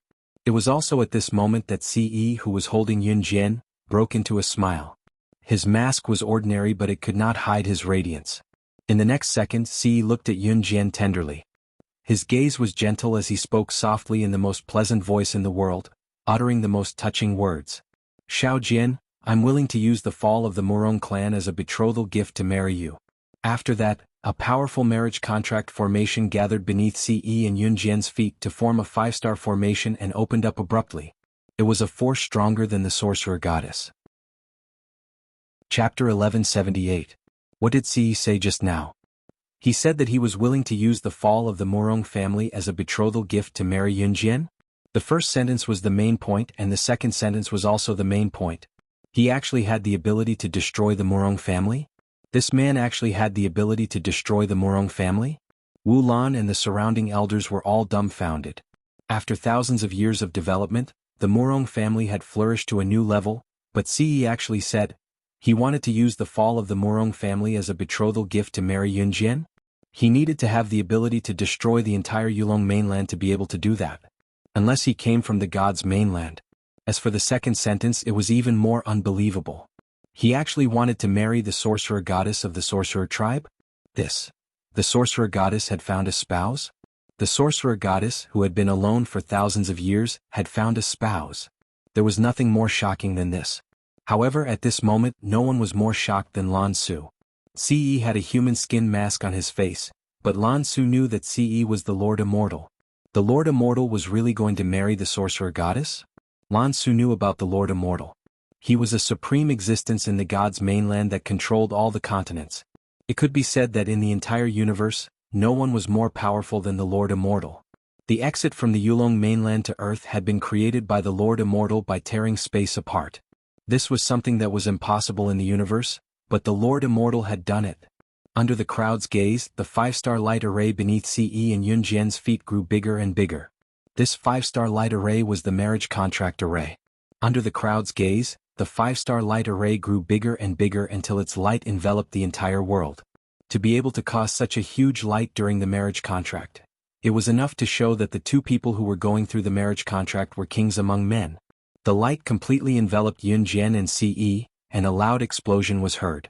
The people standing around widened their eyes in shock. Only the marriage of two extremely powerful people could create such a huge 5-star light array. The 5-star light array that Ce had triggered was probably the entire Yulong mainland. No. It had never appeared on any continent in the entire universe. Oh my god! Someone exclaimed. Ce and Yun Jian's figures were completely enveloped by the 5-star light array. Adam and Mawson were also surprised. Lan Su was so shocked that she couldn't control herself. Could this man be from the god's continent? Someone exclaimed in shock. To the people of the Yulong continent and other continents, the deity continent was the place where the gods lived. There was once a rumor that the sorcerer god came from the deity's continent, but this rumor had never been proven. At this moment, the radiance of the light array began to fade, and the two figures became clear. Above the two of them, 2 silver marriage contract rings condensed. After a while, the 2 silver marriage contract rings flew into Yun Jian and Si Yi's hands. The dazzling light gradually disappeared. A human skin mask fell to the ground. Si Yi's mask had fallen off. At that moment, Si Yi's perfect and handsome face attracted everyone's attention. His face was cold, aloof and deep, giving people the feeling that he was a king. At that moment, Wu Lan and the others immediately knelt down in front of Si Yi when they saw his face. Wu Lan and the others were even more shocked than when they saw Yun Jian and the return of the sorcerer god. Wu Lan's eyes widened and she was so scared that she fell to the ground and exclaimed to Si Yi, Lord Immortal. Chapter 1180. After Si Yi finished speaking, his lips curled up slightly. He would only reveal such a gentle expression when he was looking at Yun Jian. Seeing Si Yi like this, even Wu Lan's old bones trembled. She was obviously shocked by Si Yi's expression. The Sir Immortal, who came from the deity continent and was extremely famous even in the deity continent, could actually smile at a woman? This was even more unbelievable than the flood in the Yulong continent. Yun Jian had not spoken since the beginning, but her eyes were fixed on Si Yi with a hint of gentleness in them. It had to be said that Yun Jian's heart had silently approved of this. Especially when she held the ring on her finger, her heart skipped a beat. A feeling that she had never felt before filled her heart. It was a warm feeling. Just as Wu Lan and the rest thought that Yun Jian would say something, they heard Yun Jian softly agree. Then she blushed. The sorcerer goddess was blushing? The surrounding people all looked on in a daze, unable to react for a while. Even Mo Sen, who was standing at the side, could not help but sigh at this scene. His young master's actions were so fast. However, at this moment, Si Yi held Yun Jian's small hand and turned to look at Wu Lan. His tall figure made people tremble just by looking at him. After a pause, just as Wu Lan knelt in front of Si Yi and was so frightened by Si Yi's aura that she did not dare to move, Si Yi's cold voice sounded, Murong clan, lead the way. Hearing Si Yi's words, Wu Lan and the rest of the sorcerer tribe quickly understood. Was the Sir Immortal going to stand up for the sorcerer tribe? The Murong clan was definitely done for this time. For thousands of years, the Murong clan had humiliated the innocent girls of the sorcerer tribe to the point that both humans and gods were furious. This time, the sorcerer goddess had returned. The Sir Immortal had also become the sorcerer goddess's man. The Murong clan was finished. Wu Lan quickly stood up and led the way like the wind, leading everyone to the Murong family. She could not wait to destroy the Murong family. The members of the shaman tribe hated the Murong family to the core. At this moment, in front of the main hall of the Murong family, there were many people sitting here. There were both men and women, but most of them were older. There were also a few younger ones. These young people were undoubtedly the hope of the Murong family's new generation. At that moment, an old man who appeared to be in his 40s was sitting at the very top of the Murong family. He was, without a doubt, the head of the Murong family, Murong Jing. At this moment, Murong Jing was sitting at the top, looking down at the group of people below. Where's Huar? Murong Jing asked solemnly as he turned to look at a young man with decent looks. He patriarch him? He brought people to the shaman tribe. Chapter 1181. Don't talk nonsense. The sorcerer god of the sorcerer tribe has never lied. Murong Jing was obviously much more mature than Murong Yu. He frowned and said. Murong Jing had already existed when the sorcerer god of the sorcerer tribe existed. However, at that time Murong Jing was a person with no status at all. Therefore he was not qualified to see the sorcerer god or the divine lord's true appearance. However, even if he had never seen the sorcerer god or the divine lord's true appearance, Murong Jing had heard a lot about them. The deeds of the sorcerer god of the sorcerer tribe could be considered a legend. Therefore Murong Jing was secretly afraid when he saw his juniors treat the sorcerer tribe members like this. If the sorcerer god came back one day and saw this, wouldn't the Murong family be finished? Oh, clan leader, what era is it now? What sorcerer god? I think it's just the sorcerer tribe's imagination. Besides, even if the sorcerer god comes back, what can she do? Haha, I don't believe that even if the sorcerer god comes back with the sorcerer tribe's current ability, they will still obediently become our slaves. Murong Yu said confidently. As he spoke, he stuck out his tongue and licked his lips. He was already thinking about how to play with the girls of the sorcerer tribe. However, just as Murong Yu finished speaking, the door in front of the hall was suddenly kicked open by someone. Murong Jing's eyelids twitched. He was so scared that he sat up straight. However, at this moment, a slender figure stopped and entered. Then a tall figure followed this slender figure into the hall. Behind them, many people dressed as sorcerer tribe members walked in. When Murong Jing saw this scene, his eyelids twitched and he couldn't help but stand up. When he saw Yun Jian and Ce, who were the first to enter, Murong Jing frowned. He had never seen the sorcerer god, let alone had the right to see the divine lord. Therefore Murong Jing didn't recognize them at all. When he saw the clan leader of the sorcerer tribe, Wu Lan, who was standing behind Yun Jian and Ce, Murong Jing stood up and walked over. Wu Lan, why did you bring a group of people and barge into the Murong family today? Murong Jing naturally had to show the imposing manner of a clan leader. Especially now, the Murong family was no longer the family with no status. The Murong clan was now one of the 4 aristocratic families of the Yulong continent. His status was different from before. Murong Jing's imposing voice made many of the Murong family members present feel respect for him. Their Murong family's patriarch was indeed different.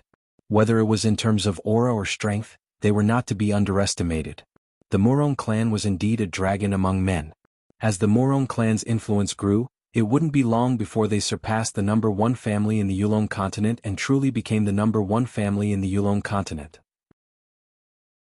Chapter 1182. Yun Jian's words made Murong Jing's brows furrow tightly. Looking at the teenage girl in front of him, Murong Jing felt that this girl's aura was far above his own. Murong Jing's intuition told him that he couldn't afford to offend her. You are. Murong Jing frowned and asked softly. However, just as Murong Jing asked this question, Yun Jian suddenly smiled. Before Yun Jian could say anything, the sorcerer tribe standing behind her shouted excitedly, Sorcerer God! Sorcerer God! Sorcerer God! The sorcerer tribe members were extremely excited at this moment. All sorcerer tribe members hated the Murong family to the core. Even many of the sorcerer tribe women standing here had been violated by the Murong family members. Many of them had lost their virginity because of the Murong family's men. The sorcerer tribe members hated the Murong family so much that they couldn't bear it anymore. In the Yulong continent, the survival of the fittest, the strong were respected, and the weak were bullied. This philosophy was deeply rooted. At this moment, Murong Jing suddenly heard the sorcerer tribe members call Yun Jian the sorcerer god. He was so scared that his entire body stiffened. Your master sorcerer goddess? Murong Jing pointed at Yun Jian, unable to contain his shock. As for the group of people from the Murong family, they heard the sorcerer tribe members call Yun Jian. A few of the younger generation didn't know the sorcerer god's ability back then, so at this moment they all laughed loudly. Especially Murong Yu. His laughter was especially intense. Ah, this girl is the sorcerer god? The legendary sorcerer god of the sorcerer tribe? This is a joke, right? I thought the sorcerer god of the sorcerer tribe was an old woman. Did you sorcerer tribe members randomly find a beautiful girl to make up the numbers? Murong Yu chuckled. At the same time, he looked at Yun Jian with a lascivious gaze. Everyone present clearly saw the evilness that flashed through his eyes. Murong Yu was staring at Yun Jian's ravishing face with a malicious gaze before he cackled and said, That's right, Yun Jian's pretty face. Little girl, you're so beautiful, do you want to follow me? I guarantee that you'll have a good time. Before he could say the word heaven, Murong Yu suddenly felt an invisible hand grab his throat and lift him up from the ground. Cough, cough, cough. Murong Yu was startled. He desperately stretched out his hand, trying to break free from the invisible palm. Not far away, Ce stretched out his hand and used his spiritual power to lift Murong Yu up from the ground. Do you think a piece of trash like you can covet my woman? Ce said coldly. As he spoke, a terrifying killing intent flashed across his eyes. Sorcerer God, Lord Divine Lord, please uphold justice for our sorcerer tribe. We'll return the humiliation that we've suffered for thousands of years to the Murong family. Wu Lan stood behind Ce.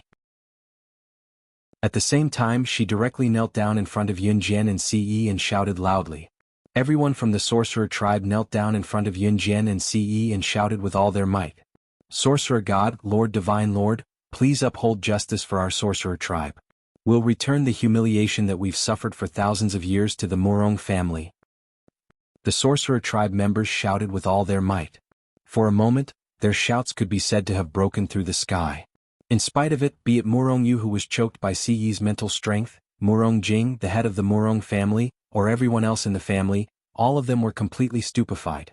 God, your Lord Divine Lord?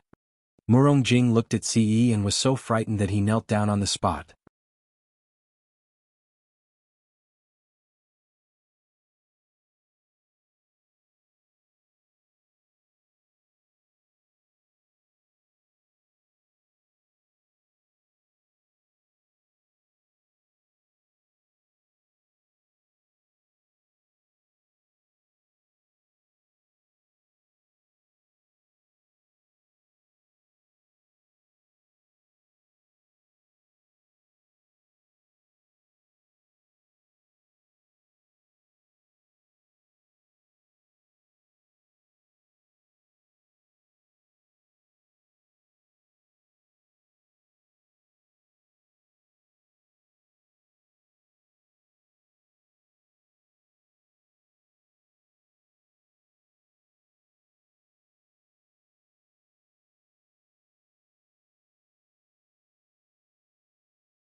Chapter 1184.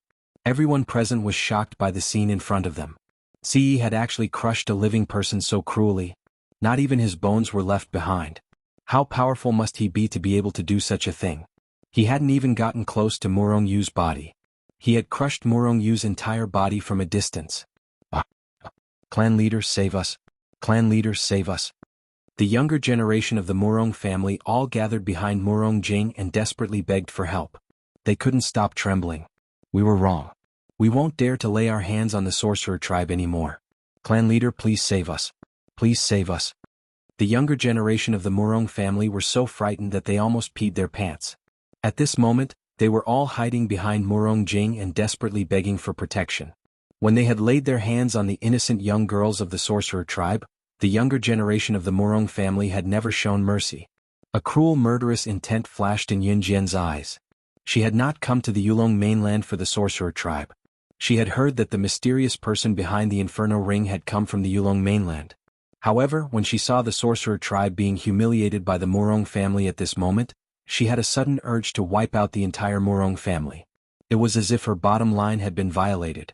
Today, I will use the blood of the Murong family to wash away the humiliation that the sorcerer tribe has suffered for thousands of years. Yunjian said coldly. At the same time, she pulled out the indestructible butterfly knife that she had obtained from Satana. Once the scabbard was unsheathed, Yunjian swung the butterfly knife and easily pointed it at the Murong family members in front of her. Her cold eyes seemed to have a strange luster, causing the younger generation of the Murong family to tremble. They were so frightened that their bodies twitched for a while.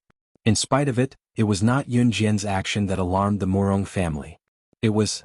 When Murong Jing saw the knife in Yunjian's hand, his paralyzed body, which had been sitting on the ground, suddenly pulled himself together. That blade is the God-vanquishing blade. When Murong Jing saw the saber in Yunjian's hand, he was as scared as a pug and was filled with awe. How is this possible? This God-vanquishing blade. This God-vanquishing blade is only a legendary artifact. Rumor has it that the person who possesses it can kill the gods of the gods continent with his bare hands. Let's not talk about the Yulong continent.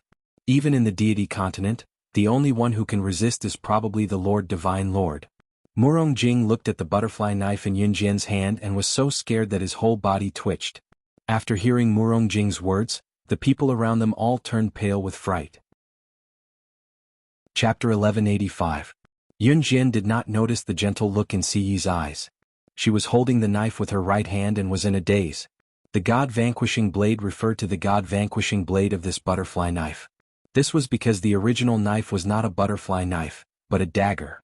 It had turned into a butterfly knife because Satana had personally made this dagger into a butterfly knife. Yunjian had initially thought that this knife was only handy and extremely sharp. Now it seemed that this was not the case. God-vanquishing blade? Why did she feel like she had heard this name somewhere before? Then Yunjian's eyes flashed. She suddenly thought of Siyi's actions just now. He did not lose his powers. He even forcefully activated the marriage contract array and forced her to sign a marriage contract with him.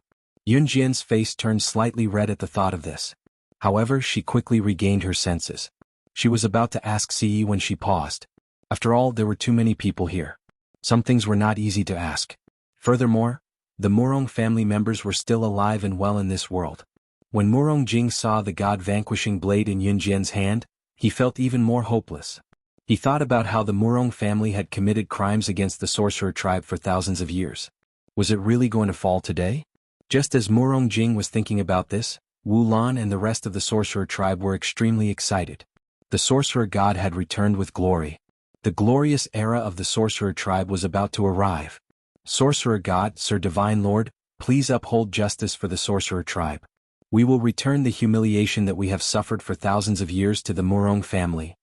With Wu Lan as the leader, the rest of the sorcerer tribe looked at Yunjian and Siyi. They knelt down again and shouted in unison. The humiliation that the sorcerer tribe had suffered would be returned to the Murong family today. When Yunjian heard the shouts of the sorcerer tribe behind her, she suddenly placed the blade of the butterfly knife in front of her. Then her red lips curled into a red arc. She simply blurted out a word that would determine the fate of the Murong family: kill. With the Lord Shaman and Lord Divine Lord leading the battle between the shamans and the Murong clan was about to begin. After hearing Yunjian's words, the sorcerer tribesmen who were kneeling behind Yun Jian and Ce all stood up and charged into the Murong family with an imposing manner. As for the Murong clan, they were at a disadvantage from the very beginning because their momentum was weaker. However, just as the battle began and Yun Jian was about to step forward, Ce pulled Yun Jian back with her left hand. At the same time, Ce stretched out her right hand. Just like that, a huge invisible force was formed. His outstretched palm suddenly clenched. In the next second, a horrifying scene took place. Everyone in the Murong family seemed to have been lifted up by someone's hand. Even the head of the Murong family, Murong Jing, was no exception. Everyone was lifted up into the air and grabbed by their throats. In the next second, a piu sound was heard. Everyone in the Murong family was lifted up into the air and Ce clenched his fist. In just an instant, the thousands of people in the Murong family were reduced to blood with a piu sound. Not even a single bone was left. Thousands of people were reduced to blood in an instant. Blood flowed like a river. The sorcerer tribesmen were stunned. While they were relieved that they were not from the Murong family, they could not help but panic at the power of the Lord Divine Lord. This was the dignity of a strong person. If he wanted to destroy an aristocratic family that had accumulated over thousands of years in the Yulong continent, he could do it with just a wave of his hand. Chapter 1186. Ce squeezed his hand, and used his spiritual power to tear everyone in the Murong clan into a river of blood. The Murong clan was instantly shrouded in a river of blood. Anyone who had seen this scene would never forget it. Mo Sen and Adam, who were standing on the side, hadn't spoken a word since a moment ago. However, Lan Su was excitedly grabbing Adam's hand at this moment. She didn't even realize that she was grabbing Adam's hand excitedly. She was so excited that she almost jumped up. She had waited for thousands of years. The great witch god had finally returned. The witch race had finally returned to its former glory days. There was a flower-like smile on Adam's face at this moment, because a certain tender little hand was grabbing her tightly, and she hadn't noticed it yet. Adam felt that his young master was particularly cool at this moment. He had tried every means to get Lan Su close to him some time ago, but he hadn't been able to do so. As a result, Ce had destroyed the Murong clan with a wave of his hand. And Lan Su had been tightly grabbing his hand this time. This feeling made Adam feel very good. Cough. The smell of blood here is too strong. I'll go out for a walk. Mo Sen saw that Adam was grabbing Lan Su's tender hand in broad daylight. He almost choked. After coming back to his senses, Mo Sen said this, then turned around and left the place heading outside. Ce had destroyed everyone in the Murong clan. Then he pulled Yun Jian's little hand and left. The people of the witch race didn't dare to say anything when they saw this. Moreover, Ce and Yun Jian had already signed a marriage contract. So, they were already husband and wife. The people of the witch race would naturally deal with the aftermath of the Murong clan's annihilation. News always spread the fastest in the Yulong continent. The news that the Murong clan had been annihilated had spread throughout the Yulong continent in less than an hour. The head of the four big clans of the Yulong continent was the #1 aristocratic clan of the Yulong continent, the Huyen clan. The Huyen clan was the #1 aristocratic clan of the Yulong continent. The Huyen clan had been famous for thousands of years like the witch race. However, the difference between the Huyen clan and the Shaman clan was that the Huyen clan had always been a famous aristocratic clan since 1,000 years ago. In fact, it had never declined. Moreover, the status of the Huyen clan was second only to that of the Shaman clan 1,000 years ago. Back then, the sorcerer tribe was the #1 family in the Yulong continent. No aristocratic family could surpass him. Therefore, the Huyen clan had become the #1 aristocratic family of the Yulong continent after the sorcerer race had declined. An old man in his 50s was sitting on a chair at the top of the Huyen clan's main hall. He was holding a walking stick. Many juniors were seated beside him. This 50-something-year-old man was the patriarch of the Huyen clan. His name was Huyen Ba. Huyen Ba was sitting at the top. He was frowning as he listened to the news that had just come from not far away. After a moment of silence, Huyen Ba finally opened his mouth. With the dignity of a patriarch, he calmly said, "What did you say? The Murong family was actually destroyed by the Shaman tribe?" The person who was standing not too far away to deliver the news replied without hesitation, "That's right, the Murong family has been destroyed. I don't know where the Shaman tribe got the ability to destroy the Murong family this time." The person remained silent for 2 seconds. Then he continued to speak, "There are rumors that the Lord Witch God of the Shaman tribe has returned. The people of the Murong clan who knew that the Lord Witch God and the Lord God had returned had all died. Therefore this person was only guessing at the moment. He didn't have any concrete evidence. Impossible. How can the Lord which God return? Murong Ba refuted this person in a decisive manner. Murong Ba didn't hold back since he had said this. Chapter 1187. The patriarch of the Huyen clan Huyen Ba had a long-term plan. The sorcerer race had already declined. However, eradicating the sorcerer race wasn't something that could be done in a short period of time. It must be known that the sorcerer race had been the #1 aristocratic family in the Yulong continent for thousands of years. Eradicating the sorcerer race was even more difficult than eradicating the Murong clan. The reason why Huyen Ba didn't dare to act rashly was very simple.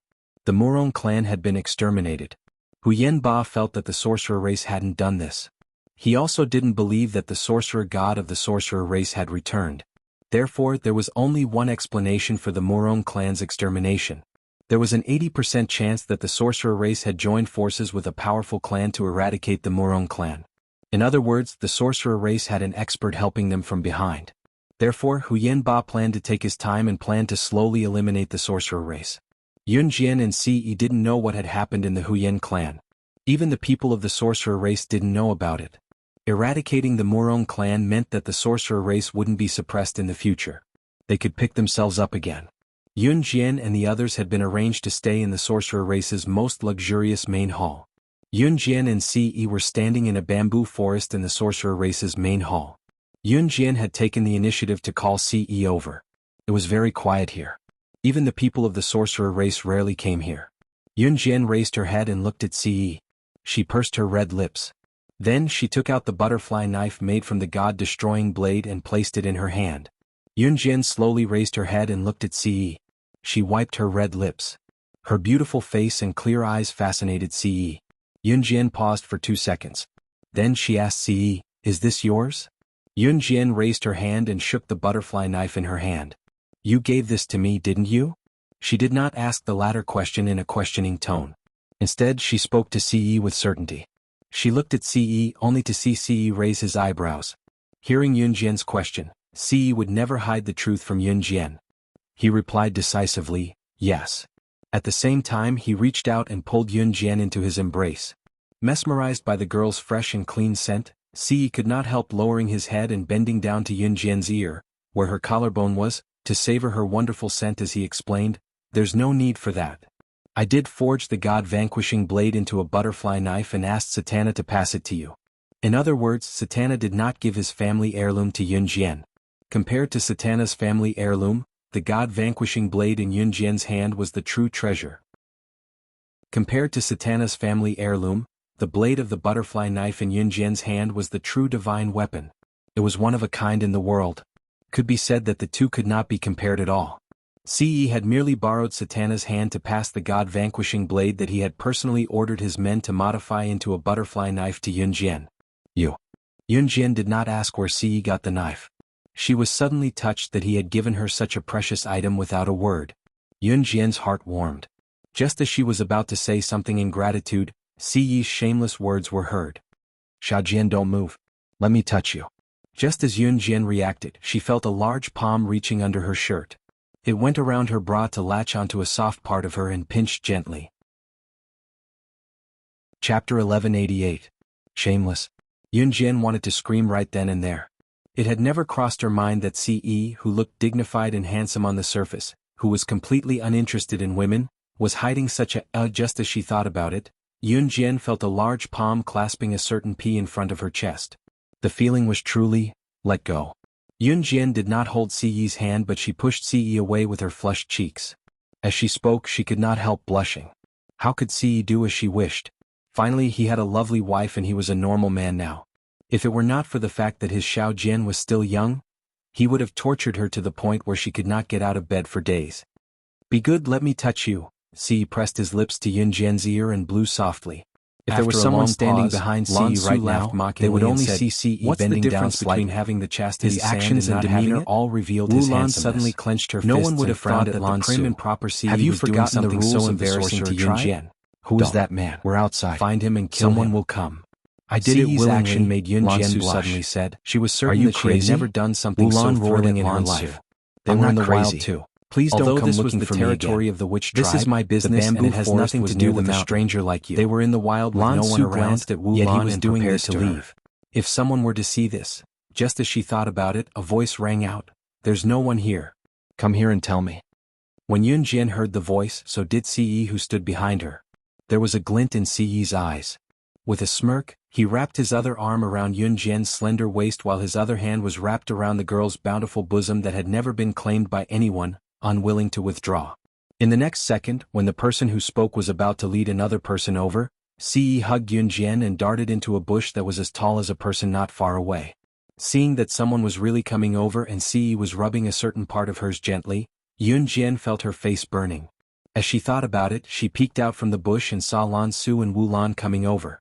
It was obvious that Wu Lan was the one who spoke just now. Wu Lan was the leader of the sorcerer tribe and had led the sorcerer tribe for thousands of years. Hence, she had a lot of authority in the sorcerer tribe. Lan Su followed them.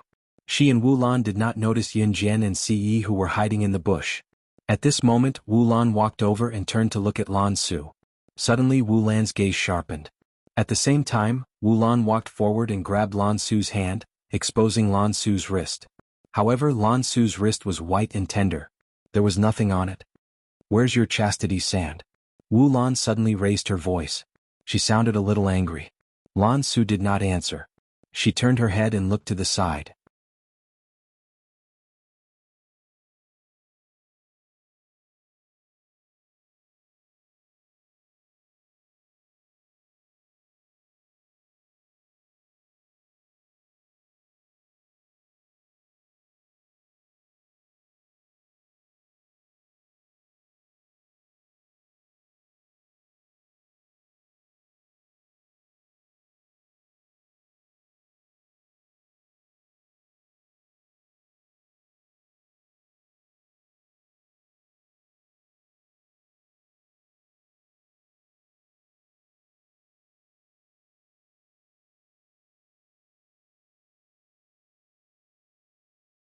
Chapter 1189. Wu Lan's last sentence made Yun Jian's eyelids twitch. She did not expect Wu Lan to be Lan Su's biological mother? Yun Jian did not have the sorcerer god's memories, so she did not know if the sorcerer god knew about this. But after hearing Wu Lan's words, Yun Jian was still shocked. At this moment, she had forgotten that a certain pig trotter was still doing evil to her. In the distance, Lan Su's wrist was grabbed by Wu Lan. When she heard Wu Lan's last sentence, Lan Su's entire body clearly froze. Then Lan Su mercilessly slapped away Wu Lan's hand that was grabbing her wrist. She said to Wu Lan, "Who I want to be with is my business. From the moment you abandoned me and refused to acknowledge me, we no longer have anything to do with each other." With that, Lan Su walked away without looking back. Wu Lan, who was standing in the distance, froze. A pained expression covered her face. Just as Lan Su was about to leave, Wu Lan shouted in the direction where Lan Su was about to disappear, "It's fine if you don't acknowledge me. I'm the one who has wronged you. But you can't let our people know that you've lost your virginity." As a mother, this was her advice to Lan Su. Wu Lan knew that she was being selfish. She was the leader of the sorcerer tribe. She should have said this immediately. Because this was the rule of the sorcerer tribe. But she could not let her daughter be in a dilemma. Wu Lan stood there and pondered for more than 10 minutes. In these 10 minutes, Yun Jian did not dare to make a sound. This allowed Ce to take advantage of her. After Wu Lan left, Ce brought Yun Jian out of the bushes.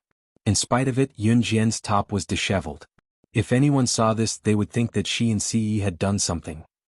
By the time Yun Jian and Ce returned to the sorcerer tribe's main hall, the banquet had already begun. The people of Yulong continent still needed to eat and drink just like the people on Earth.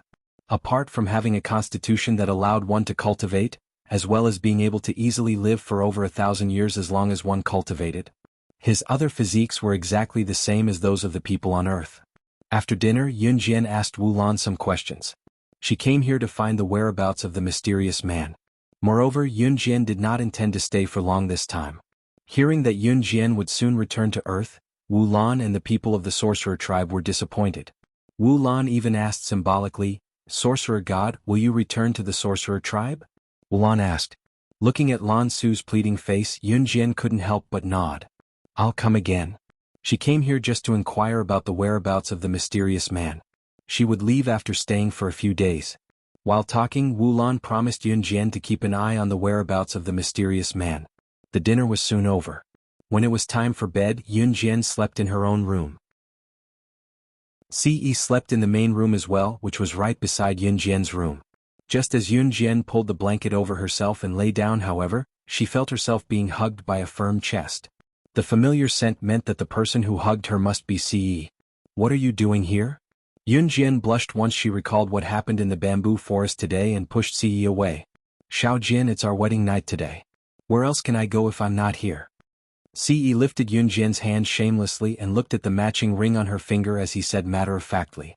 Yunjian's cheeks flushed at his words. In the next second, Ce pounced on Yunjian, pressing himself on top of Yunjian. A certain part of him was swollen and hot, pressing against her softness through their clothes. "Xiaojin, let's consummate our marriage." Ce's breathing quickened as he pressed himself on Yunjian, his deep and magnetic voice ringing softly. Ce's current image was completely different from his usual aloof attitude toward others.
Chapter 1190.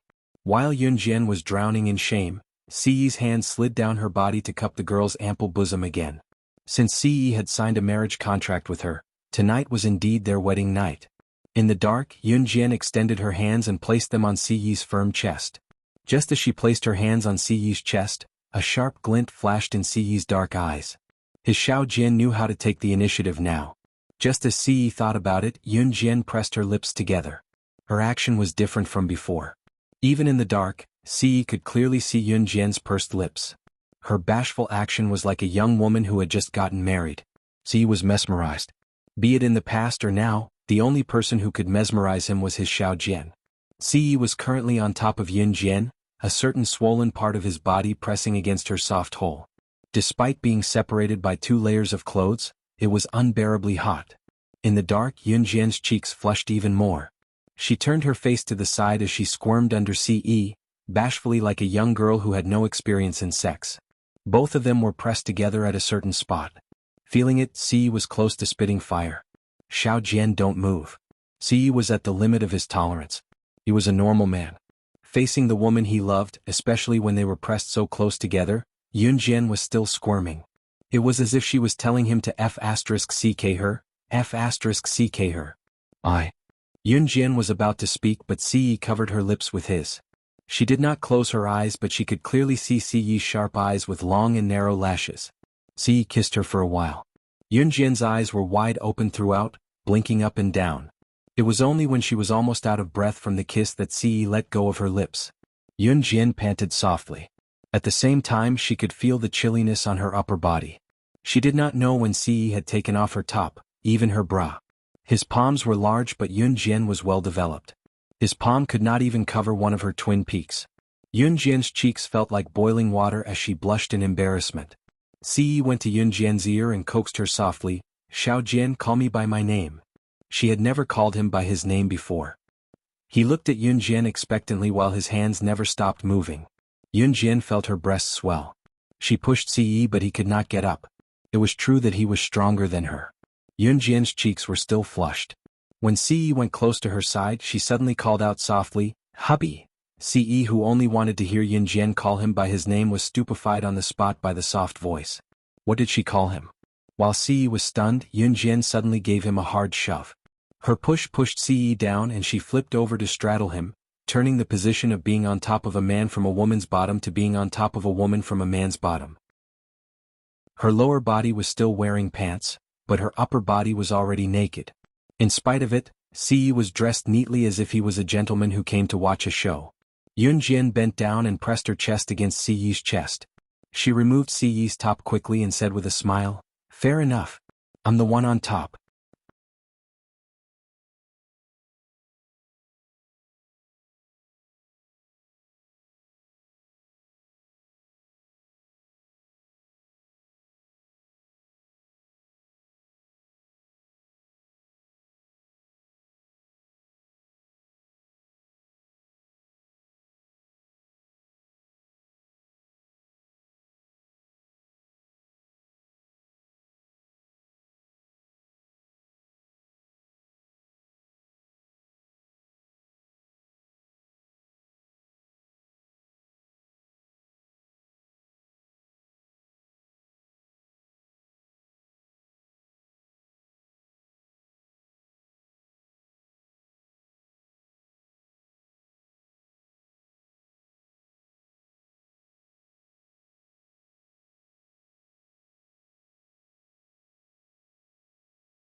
Chapter 1191.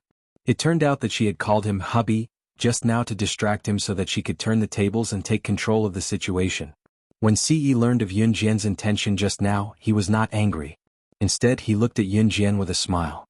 "Say it again," he told Yunjian gently, not planning to press Yunjian beneath him again. His Xiao Jian was the only one in this world who could distract him. Only his Xiao Jian was the only person in the world who could do whatever she wanted to him. Ce thought that even if his Xiao Jian held a knife to his neck or killed him, he would dote on her without hesitation. Even if she were to wreak havoc in an Hun group, not only would he not stop her, he would even help her. Ce had never thought that he would one day become like this for a woman. "What are you shouting for?" Yunjian was suddenly playful. She sat on Ce's upper body, their private parts pressed together with only two thin pieces of pants between them. Yunjian, who was sitting on Ce, purposely bent down to press her chest against his as she spoke, her waist moving her lower body and twisting it twice. Ce was almost burning with lust. He grabbed Yunjian's soft hand and pressed Yunjian beneath him once more. Ce's breathing was ragged as he panted with a smirk. All that was left in his eyes in the dark was his Xiao Jian. At the same time, Ce bent down and stuck his face close to Yunjian. His lips moved again as he uttered softly, "Xiao Jin, you're the one who started the fire. You'll extinguish it yourself this time." As Ce spoke, he held both of Yunjian's hands and raised them above her head with one hand while his other tugged at Yunjian's pants. "Don't!" Yunjian cried softly. Her cry, however, made Ce even more eager. When Yunjian called him hubby, her soft voice made Ce's lower body swell. He wanted to take off Yunjian's clothes and shove his desire into a sweet cave. With that thought, Ce did the same. He could not take it anymore. He could not take it anymore. The Xiao Jian he loved so much. Now that his beloved Xiao Jian was lying half naked in front of him, he would not be a man if he could still hold himself back. At this moment, the words he had said to wait for her to come of age had long been thrown out of his mind. He wanted her. He wanted her. He wanted to combine his desire with her private parts. To make her truly and completely his woman. Yunjian's "don't just now" fueled Ce's ambition. His eyes were red as he reached out to rip off the pants that covered Yunjian's beautiful legs. Other than the panties she was not wearing a single piece of clothing. Yunjian was shaking when her last piece of underwear was ripped off. She pushed Ce but did not reject him.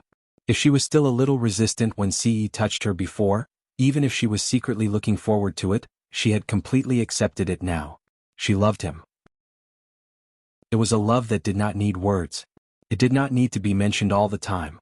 When Yunjian lay naked beneath him, Ce finally could not hold it in anymore. Just as he unbuckled his belt and took off his pants, Yunjian's voice rang out. "You're tuning in to the Han Li's Wuxia Chronicles YouTube channel.